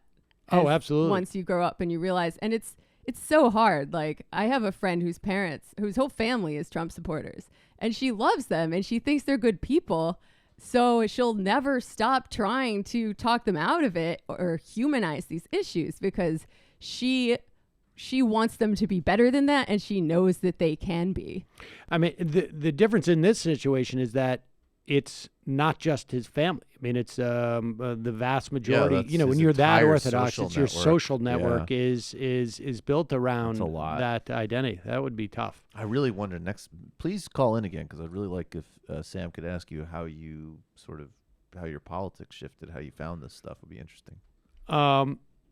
Meanwhile, the Fox News is really concerned that the Democratic Party is going to make itself not an active participant in our government, in our body politic by becoming too left. And here is what's her name again? Ainsley Earhardt. Ainsley Earhardt.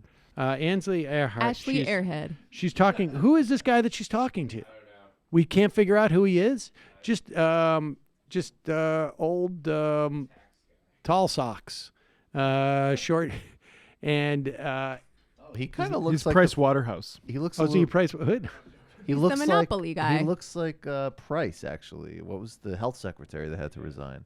He Oh, resembles him. No, it's not, but he does resemble him. All right. Well, here she is. She's concerned about this whole thing about how she doesn't understand marginal tax rates. Some Democrats saying they're even open to illegals getting a chance to vote, to go to the polls and vote. Sure. Look, this How is do they happening. have so much support, though? Because when you hear they're going to tax 70% of your paycheck if Alexandria Ocasio-Cortez gets her way, how do they have so much support? That's a lot of money for people to give back to the government. I think a lot of it is ignorance. I frankly think American young people today are not being educated properly in schools. They don't know the history of our country. They don't know the history of other countries. They don't understand economics. Well, if our students got the proper history lesson, they would know that 70% is a middling top tax rate in terms of the past 100 years in this country. And if they got the proper economics training, they'd know that marginal tax rate means that it only kicks in after a certain level of money has already been pocketed. Yeah, and she knows that, by the way. I don't know about that. I actually would bet very much that she does not know that. Well, it's possible. I bet you Fox News, they're like, Ainsley, we can't give you this raise because you'll go into the next tax bracket. And you definitely I honestly, I really firmly believe that there was a conversation that went something like this. Ainsley, right, that it's marginal tax rate means that it's you make up to a certain point and then they start taxing at 70%, right? And she's like, yeah, whatever. It doesn't matter. It's still bad. And I think so. She knows, but she just doesn't. It's irrelevant. That's the way I think that conversation I want to give her a little more credit for being evil rather than dumb. But who knows? Usually when you ask that question, the answer is generally both. Oh, that was Michael Goodwin, of course. Good guy. Good guy. Good Really, it's all the problem with He's the a winner. Oh, New York Post op-ed. Well, there you go. That all right. That friggin' explains guy. everything.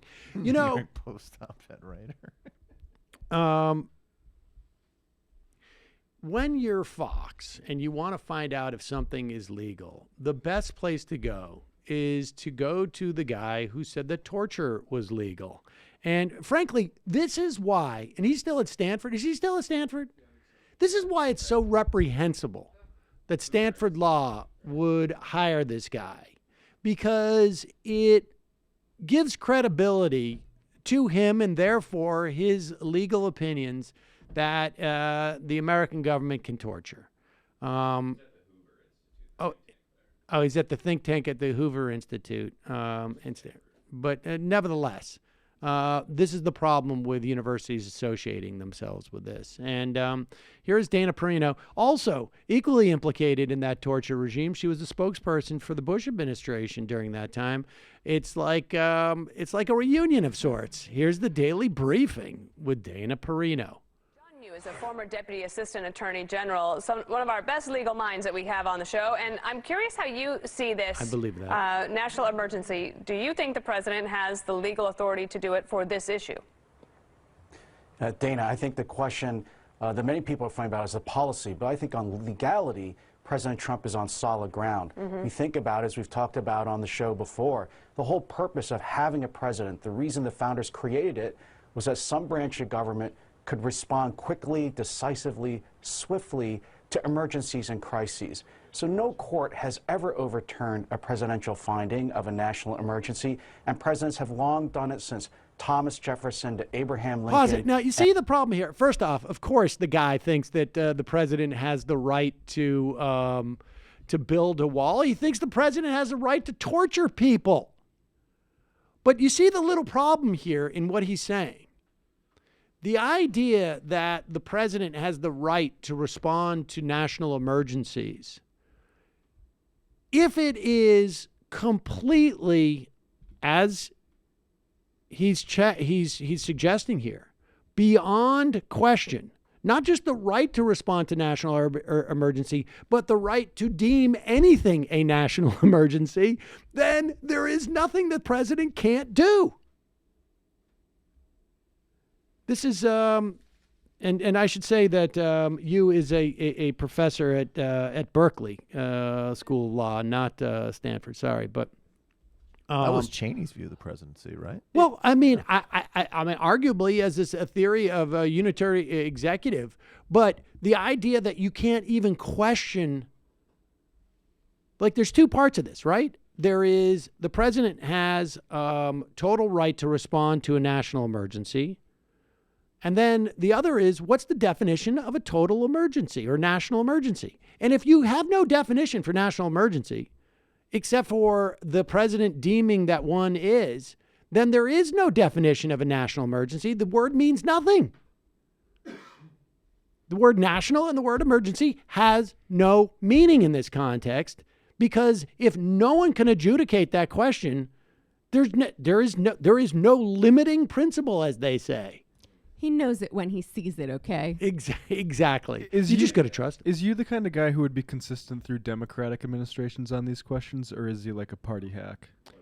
I mean, I don't remember him coming out and defending Barack Obama, but I wouldn't be shocked if he did, because, you know, you backfill this stuff. I'm disappointed in the people of Berkeley. They should be protesting him every day. It's disgusting that Stanford. any university, no, it's Berkeley. It's Berkeley Law, yeah. It's the Hoover Institute. It's disgusting that the guy is not, frankly, at the very least, disbarred and in jail. But He is wrote there a any more? piece- Let's hear more. To emergencies and crises. So no court has ever overturned a presidential finding of a national emergency, and presidents have long done it since Thomas Jefferson to Abraham Lincoln and FDR. Pause it. And just because no court has ever overturned a finding of a national emergency, that could be a function that the president was not a lunatic and not making it up at any given time. He did criticize President Obama. In 2013, he wrote a column for the Wall Street Journal on the real problem with Obama's drone program.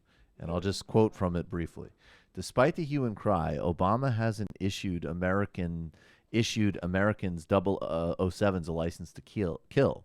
The real story revealed by the memo, this is the Obama administration's drone memo, is that the Obama administration is trying to dilute the normal practice of war with law enforcement methods. Its approach reflects a mindset of an administration populated with officials who spent the Bush years decrying military methods, then implied, and now are trying to impose weaker law enforcement approach to combating terrorism. Wow. So he did criticize a lawless, civilian killing, non-transparent Obama drone program by saying the few measures they put in place to try to somewhat not govern lawless. it. What he's criticizing. It was codified. Yes. Right. And this was the story of Obama, right? Yes, and I think we had Charlie Savage on this program a couple of years ago talking about this, is that Obama's whole project was to codify and bring many of these things under some type of legal rubric. And Wu was upset about that because that creates some checks and balances that he doesn't think should be there. This mindset is reflected in the leaked Justice Department white paper. It could have simply relied on precedent and stated that under U.S. laws, the U.S. military units can kill any enemy soldiers at any time with snipers, artillery, drones, and missiles, as well as at closer quarters. That's well, very sweet. It's fair for him to go after Obama like that, considering how hard Obama went after him and his cronies for their war crimes, right? Turn the page. Calling from a 509 area code. Who's this? Where are you calling from? 509. Hey. Yeah, hold on. I got to finish something real quick. Wow. How quickly you forget. Hey. Oh, it's Sam. It's Ronald Reagan. It's Ronald Reagan, one of the founders of the Gotta Jump movement. Yep, I'm on minute 54 of this phone call right now. Well, I got news for you. There's about 5 other people who are on minute 54 too. Yeah. Well, all right. Tell them about the. I guess I should tell them about the hashtag Gotta Jump movement then. Well, that's what I just said. Listen, people on hold. You don't have to put up with this. There are lots of alternatives. And upload your video now and send us money. Hashtag Gotta Jump. Hey, I wanted to say you unveiled what you called a banner at the live show. It's a shower curtain. Yeah, I'm sorry about that. And, I did not realize that was a shower curtain.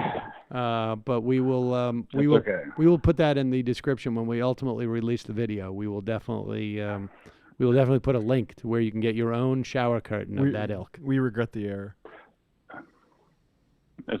Okay. Well, I know you're a practical man, and there's nothing you could do with just a banner. So I thought, what's something that Sam could use? And it's a shower curtain. You're a bachelor. You probably don't even have a shower curtain. There you go. I do have a shower curtain, and I will definitely contemplate switching that one out. It might be. I'll contemplate it. I'm not going to promise, but I will contemplate. Okay. I didn't go to the show because I'm expecting not me, but my wife. I beat you to it, Michael. Baby number 2, and so I wanted to call and have a little parenting corner and get some advice. Let's hear it. What can I think tell actually the appropriate drop is the Price is Right drop. Do. Yeah, exactly. Yeah.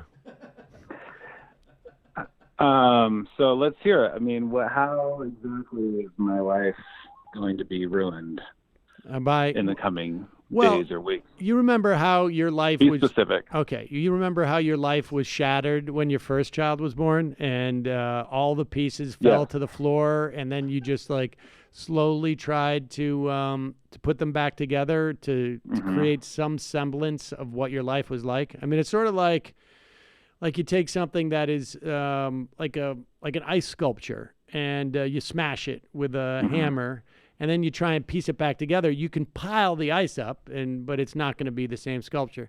Well, I got good news for you.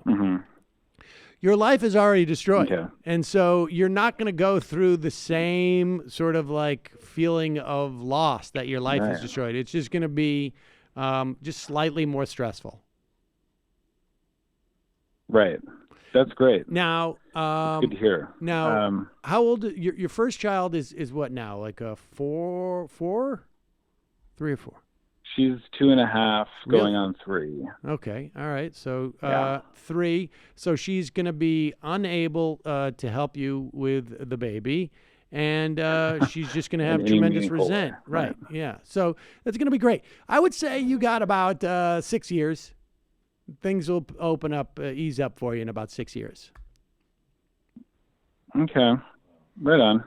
Having All right, well, kids thanks. seems to be such a cell phone. You guys are not selling the rest of us on this. I endeavor. have had certainly do. conversations. I would with much rather Sam. sell you on Brooklyn than I would a child. I feel much more confident about that. Every time you talk about your kids in Brooklyn, and I always think of like this is some type of weird like Brooklyn version of the James Dobson story. Where you're like, who has the better sheets? That's right. I decide. Exactly.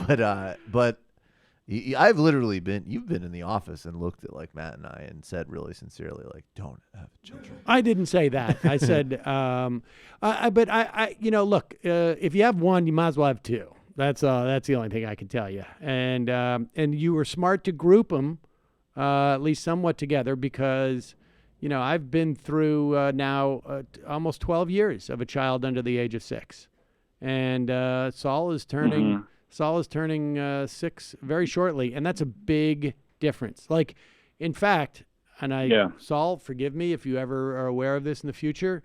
Recently, Saul has come. We're at home, and he comes into the room and he goes, "I wiped myself," and it happens when the kid turns 6. In this case, Saul is very advanced. He is 5 3/4, actually 5 7/8, I think, and that's a big difference. And also.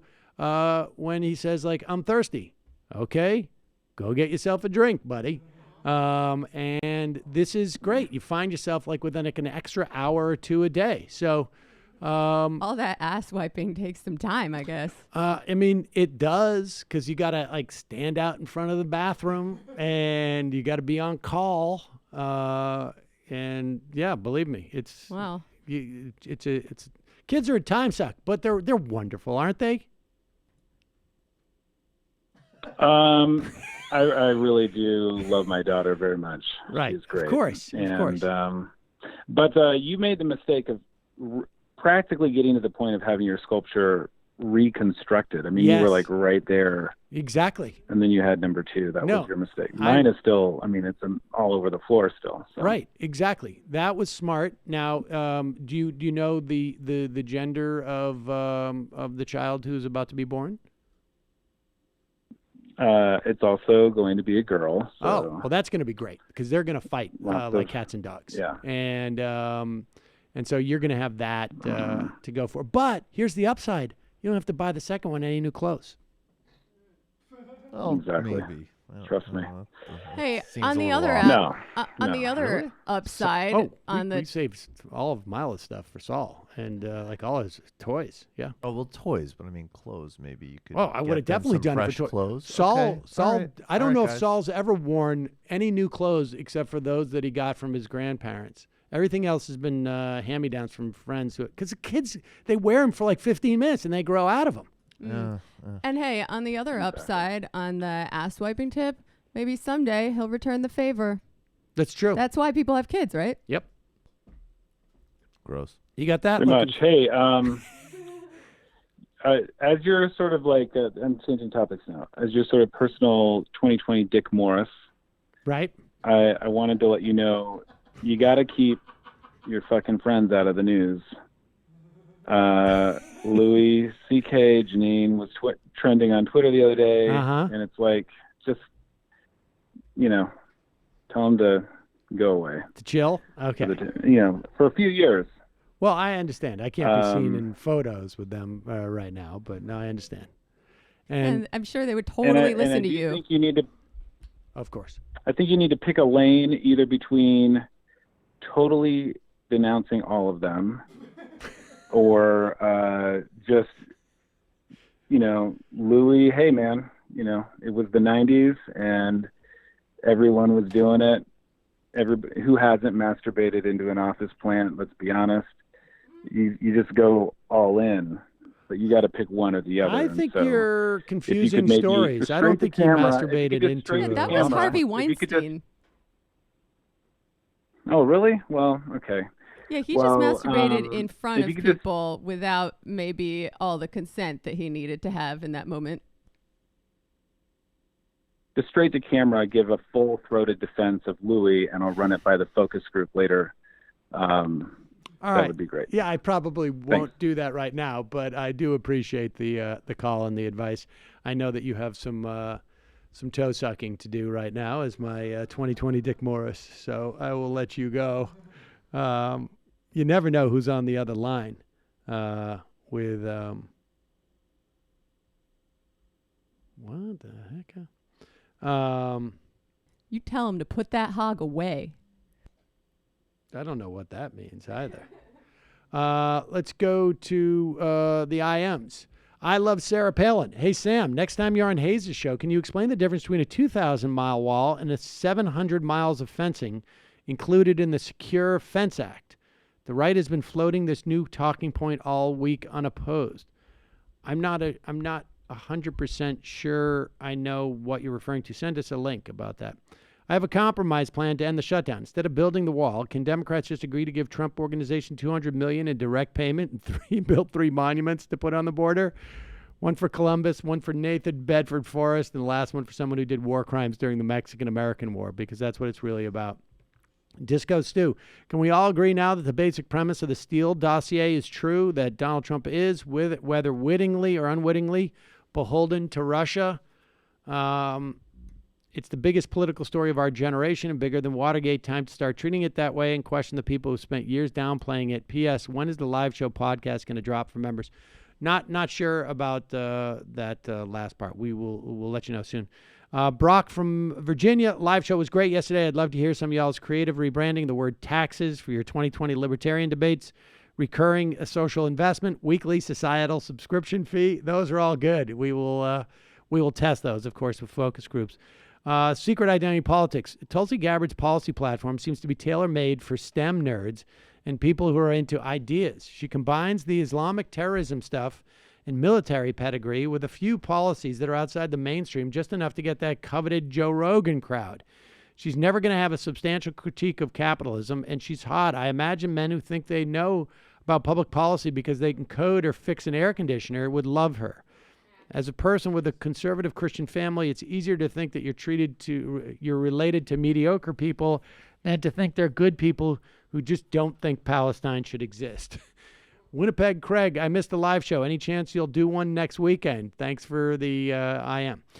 Gabe, formerly from Chicago, is there any chance Trump calls John Bolton Mike because he thinks he's American singer-songwriter Michael Bolton? Anything is possible. Very funny. Alyssa from Virginia. Hey, MR crew. A year ago, I came out to my Trump-loving parents as transgender and got kicked out of the house. It was a rough year, but even at my lowest lows, the MR crew always cheered me up and helped motivate me to keep fighting for economic and social justice.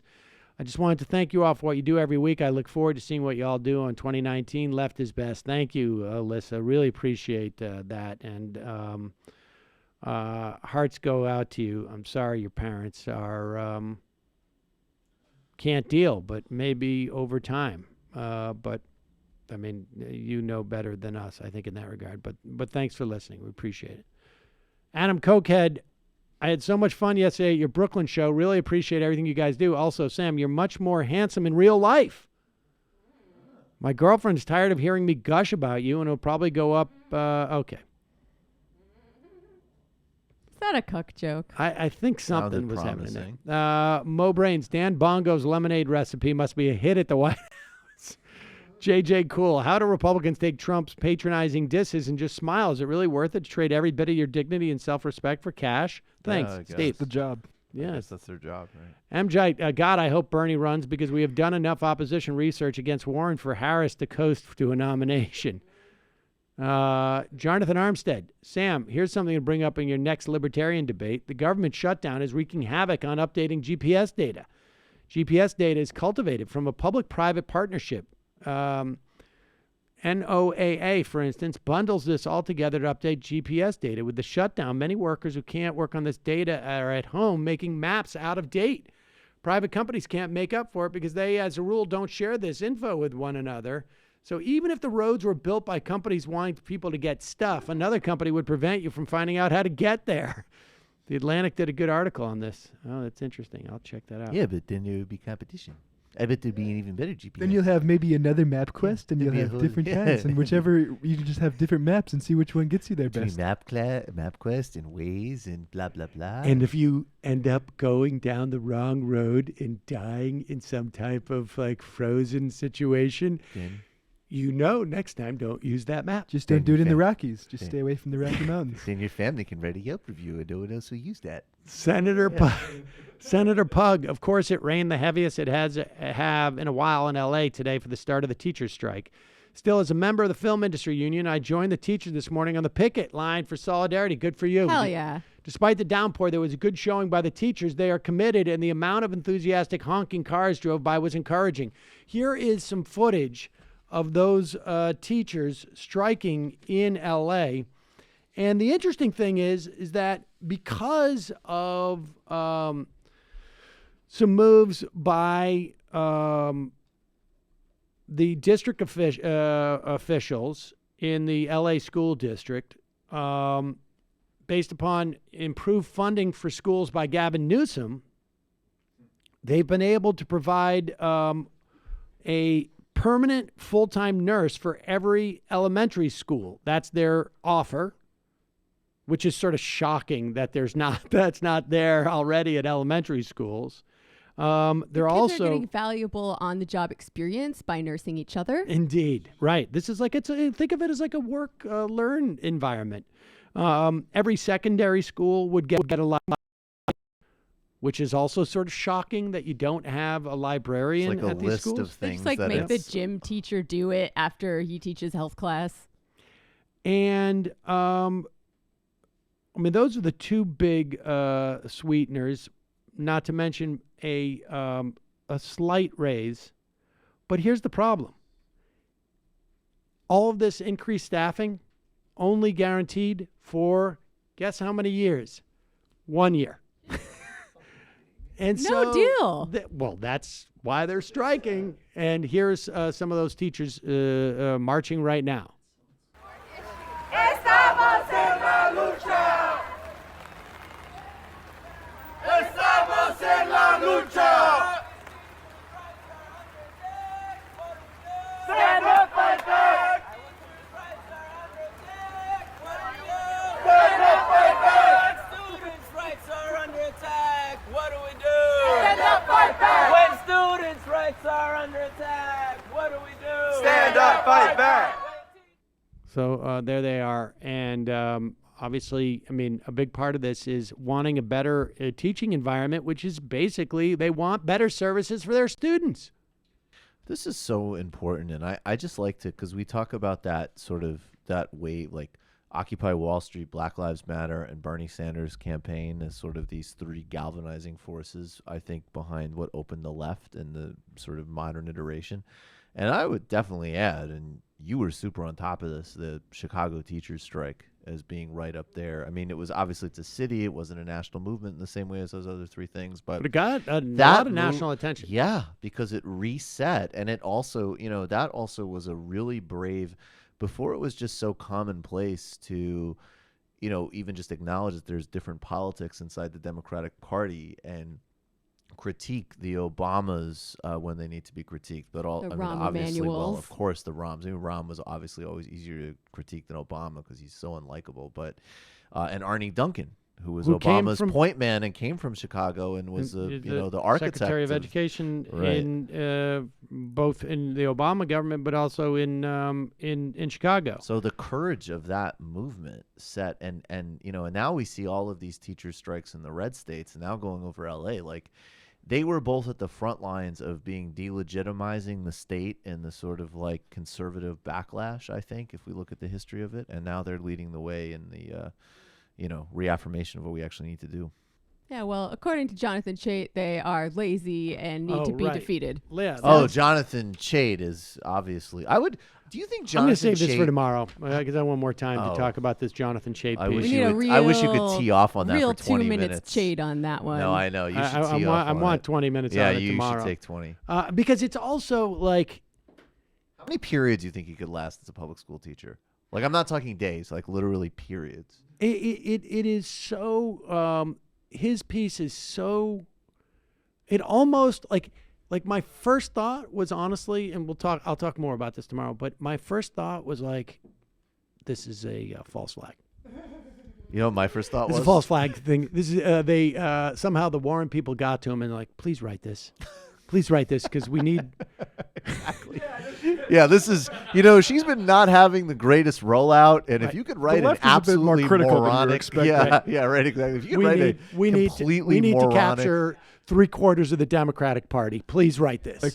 Her one problem is she's too beholden to teachers' union. Yeah, that's definitely the issue with Elizabeth Warren, her support for public education. My thought was like a... Well, all right. Well, I don't want to. My thought when I first saw it was, this is so effing wrong.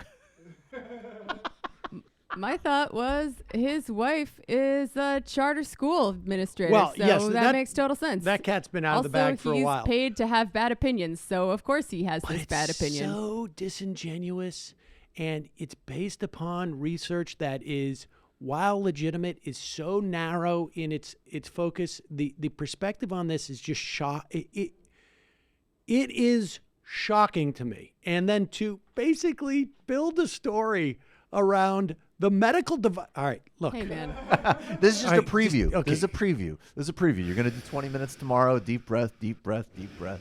Jonathan Chait will be right. Honestly, I'm sorry I did this to you. I tweeted out today that, and of course, it was a fictional tweet on some level because no one in the office. Well, although I guess it's fair. It was a fair assessment on my part. I tweeted out. Let me just see if I can find what the tweet was. It was. Seems like Jonathan Chait is becoming my young show producer's Mickey Kaus, and that was just my. That was my way of signaling. The best response to it was, I like that Sam Seder's not afraid to show how old he is, or something to that. But most people didn't get any of it. But I gotta look that one up on Google. This is so effing wrong. Well, it was a tweet that I was like, sending out to like half a dozen people. Did you catch that, Atrios? Exactly. Do you see? Yeah, Elizabeth Rumsfeld said, I've been saying this. But it is Follow true. Elizabeth Rumsfeld. It is true that I feel like Chait is painting himself into a corner of complete and total irrelevance. Hey, man, a share is a share is a share. But I that's the thing, is that I think that this in the long run gets him a lot less shares. That's my point. Hate clicks trust me, I used to be a high volume blogger. Things that make people angry get way more shares than things people agree with. I don't doubt that either. But the thing is like Mickey Kaus can't even do that anymore. Yeah, I think Chait's moving past anger. It's just like, okay, dude, you're an idiot. Well, whatever. That's the thing, is I think that like... anger, donkey on him, whatever. It's still a share. But you're missing my point. At one point, you get yourself so out of the game that it's not even fun to dunk on you and no one cares. And I Culture think like, zone. Exactly. Right. Like it happens. Like with all the contrarians, is that at one point, like people are just like, oh, the interesting thing about you being a contrarian, that's no longer interesting anymore. You're boring. It's played out. You're boring. You're boring. It's boring. I don't think he's there yet, judging from Twitter. I think he's getting there. I really do. What's this one?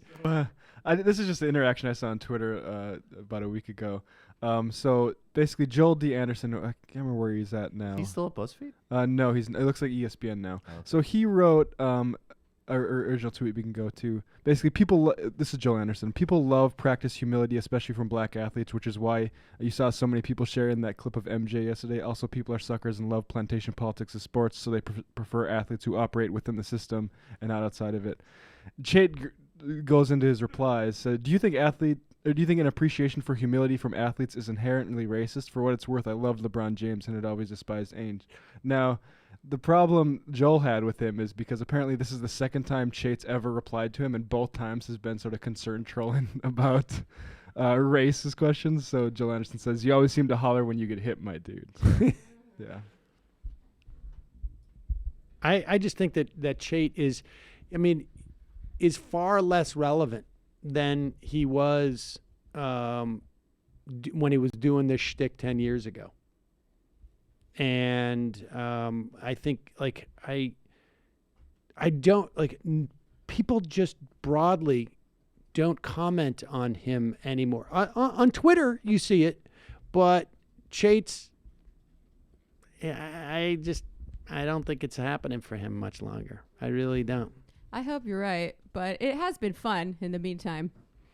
In the sticks, day 23 of a shutdown, a rural red state with large amounts of farmers and the fifth largest population of federal workers per capita.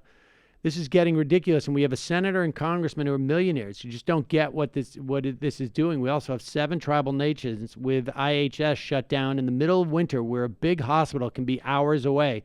Also, Trump's bighorn comments didn't play well with the native community. Red states are starting to fade fast. Everyone here lives paycheck to paycheck. What did he say? He's just making more Native American jokes about Elizabeth Warren. Teacher BB, did you know that Oklahoma had the greatest % of support for Debs? Heartland socialism was a real thing. Indeed. Let's bring it back, folks. Neoprogress.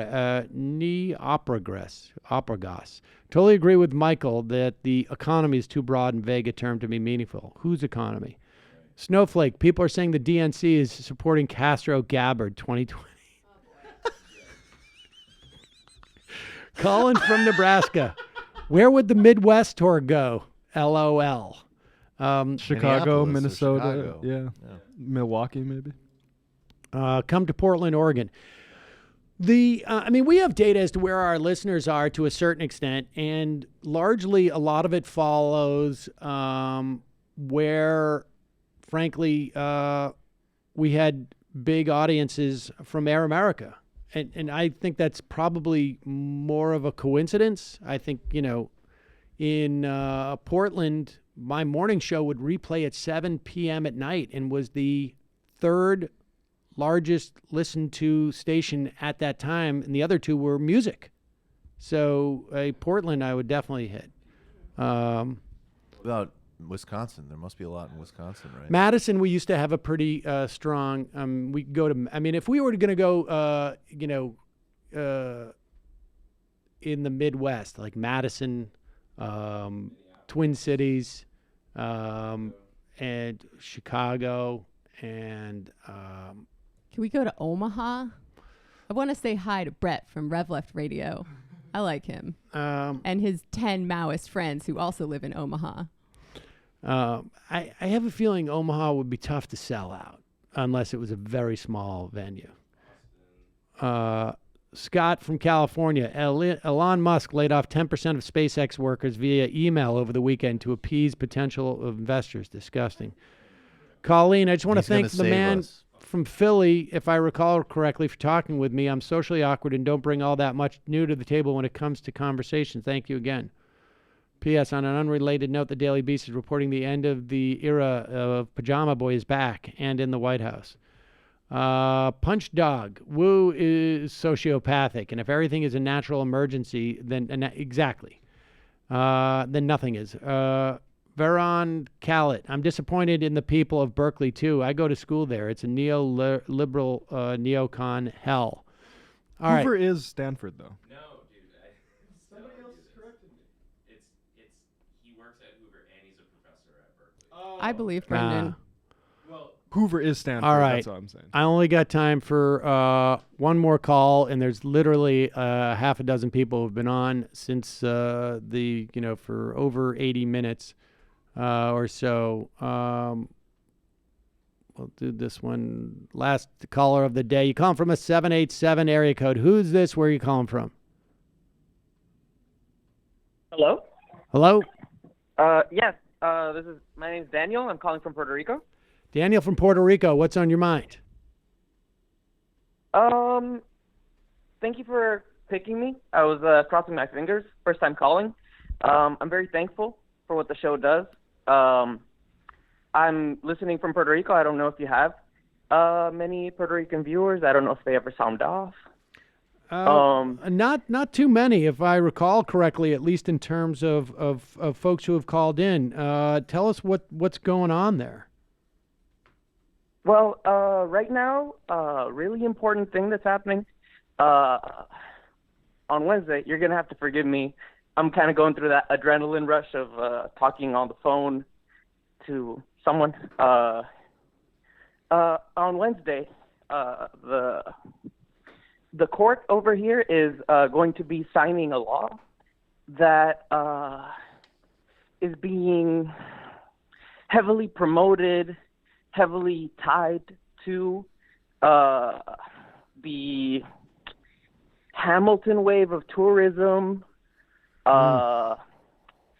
There's a lot of conflict on this side. People who are genuinely leftist can see very dirty neo-colonial happenings through Hamilton, through a lot of the pro-tourism industry that has been feels like it's in overdrive right now.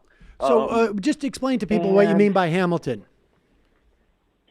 Hamilton, the Broadway musical, Lin-Manuel Miranda, he's very much sort of a poster boy for the liberal fighting against Trump. Yeah. But his dealings in Puerto Rico have left a lot of the people who would maybe have solidarity with him very sour. He was one of the main proponents, main lobbyists for the Promesa bill. That's Promesa. If you're aware of any Puerto Rican news, it's what established the Fiscal Control Board right over here. That's so bad. Why would he be advocating for that? That's so what a weird well, it's thing to go out of his supposedly way on. imposing. It's supposedly imposing, financial responsibility. Brutal perfect sense. Which Yeah, is no, it's austerity. absolute He's a austerity. neoliberal. I mean, sure, he's an idiot, but he's also Yeah, just an and- entertainer. It's weird. And there's a lot of information about his father being a top Democratic counselor aide. Oh, there it is. So there's this conflict in the fact that in the United States he would be a Democrat and very liberal, but he's very much in the corporate side Right. of the Democratic Party and very much in the pockets of the people who are most interested in cashing in the most amount of money of the debt as possible at the expense of the Puerto Rican people, which is what is happening on Wednesday. On Wednesday, the 16th, the Supreme, in Spanish it's Tribunal Supremo, I guess our version of the Supreme Court is going to be signing into law a sort of a 40-year law that is going to be hitting the few working Puerto Ricans we have left the hardest. It's going from a 7% retainment of their money to 10%, and it starts off at $500 instead of the previous $1,500. So they're literally going into 10% of our paychecks now. So it's and this is Yes, sorry. So the idea is that there's a tax hike on basically low income folks in Puerto Rico. Freelancers, small business owners, coffee shop owners, the few people that could, even in comparison to United States average income per household, we're already in the poverty line. So those people who would already count as in poverty in the United States, I feel like they kind of changed the rules a little bit so that poverty doesn't count that way over here, because we would all fall in that line. Right. Kind of like messing with the statistics. But yes, the few contributing Puerto Ricans that we have left, because that's the other problem. There's simply no jobs left. A lot of the Puerto Rican diaspora has been our university graduated professionals looking for any kind of opportunity. They're simply, these austerity measures are closing down all the stores, closing down businesses left and right, and a lot of people are leaving. I know of very many people who I love and admire, but they've had to leave in search of a better life. Right. In meantime, people come swooping in who have cash, and they're basically just looking to a near-term, mid-term future where the island just becomes a resort. There's essentially a hyper-gentrification going on. Yeah. There is a blowout sale of a lot of our land going on in legislature. There's a lot of natural reserves that are just being sold highest bidder, or actually not even highest bidder. There's been some who've gone to the lowest bidder because the person who eventually ended up buying it would be a part of the committee who made the legislation, who knew that grounds would be up for sale. Right. They'd get them at pennies for the dollar. So basically, when Puerto Rico comes into the spotlight, it's usually just a lightning rod of anti-Trump liberalism. Yeah. And a lot of the very nasty things that are happening. For example, right now there's a Democratic Latino committee meetings going on the island, where they are planning sort of the Latino agenda of the Democratic Party, where they're pushing, what's his name? Julian Castro. Yeah. As a 2020 candidate. And Lin-Manuel Miranda is actually giving talks. Man, he's such a cop, this guy. Doing lobbying directly to these government, these senators. Wow. And I'm sure this shit makes me so mad. I'm sorry. Like, I'm sure Lin-Manuel Miranda would be the first person to turn around and do performative wokeness as an excuse to beat down the left, when his own people that he claims to care about are leaving their homes. He sucks almost as much as his play. Can I just say, Nomiki Konst, another good reason to support her for public advocate, and we've talked about it on multiple shows, is she's very strong on these issues, and she's also, some of her work she did some good reporting. Corruption in the DNC, actually. Naomi Klein, The Intercept. Tremendous articles. Okay. The only honest articles I can see on the internet are coming out of The Intercept. Yes. But anyways, I would Nomiki Konst, I think, he was talking about Naomi Klein. Oh, Naomi Klein also, too. Certainly, her reporting is great on it. But specifically, there's some things that she might be able to do in the public advocate's position. I think, as an example, she's the only candidate for public advocate not going to that thing. Maybe we should also have Nelson Dennis on, who is quite good on this stuff too. Who's written the War Against All Puerto Ricans. It's more of a first-person perspective, but I really like the reporting and the illustrations that Molly Crabapple did when she went there recently as well. We had her on our show. Well, Daniel, listen, I appreciate the call. And you know, I ran into to Nelson, I don't know, a couple of weeks ago, and we talked about having him back on soon, anyways. And so maybe we need to do that. But let me just ask you before how did you come across the show? Did you see it on YouTube or something? Yeah, the algorithms. Finally, I clicked on enough decent people where your videos started to pop up. Like it can all slip at any moment. I can click on a Joe Rogan link, and all of a sudden I'll have Sam Harris suggestions coming up again. I understand. But yeah, I guess I was persistent enough and started finding your content. All right. Well, thank you for all that you're doing. All right, Daniel, hang in there. Appreciate the call.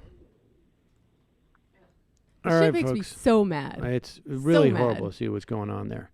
All right, that's it for calls. I'm sorry, folks. I know we've had people on for a long time, but you can check out the Gotta Jump movement and understand what's going on. Gonna do 10 more of these IMs, and then we're gonna get going.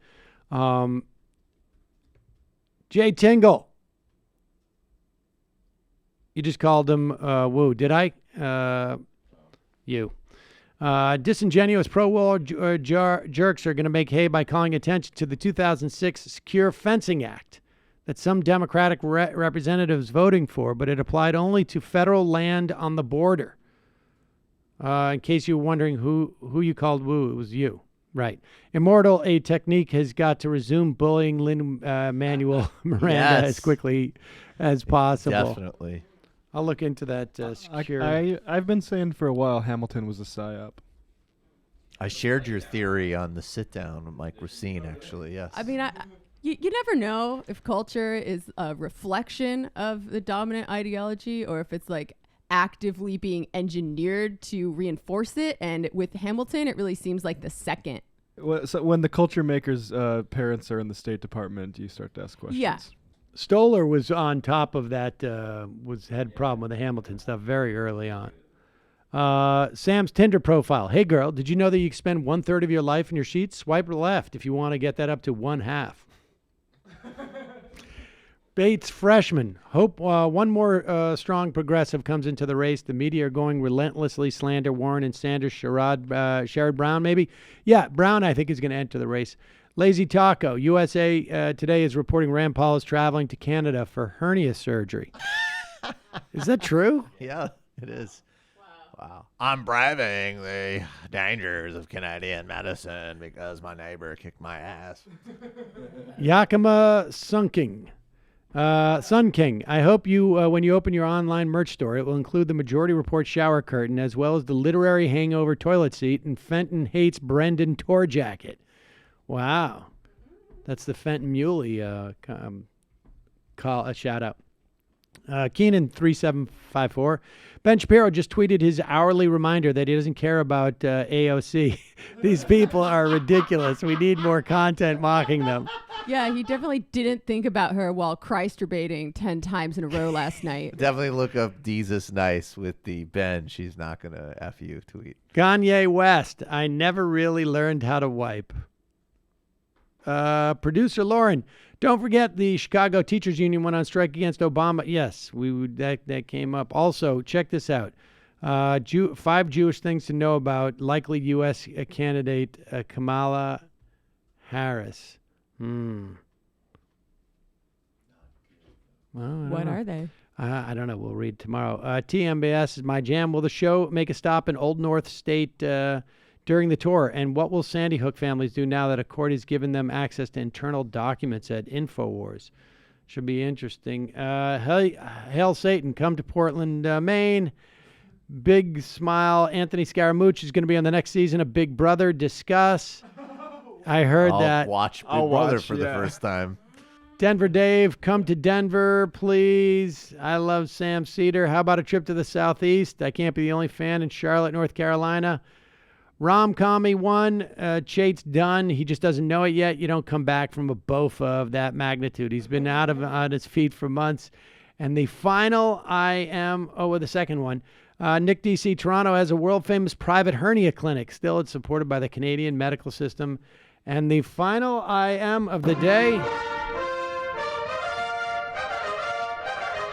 What's up with Janine defending Louis C.K. last week? Is this just a dumb Gen X thing? I don't got time to go into it now, but see you tomorrow.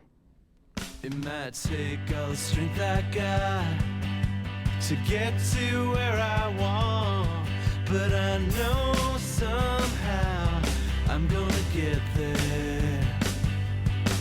I wasn't looking when I just got caught between the truth and the light bar, but finding out won't make me feel any better.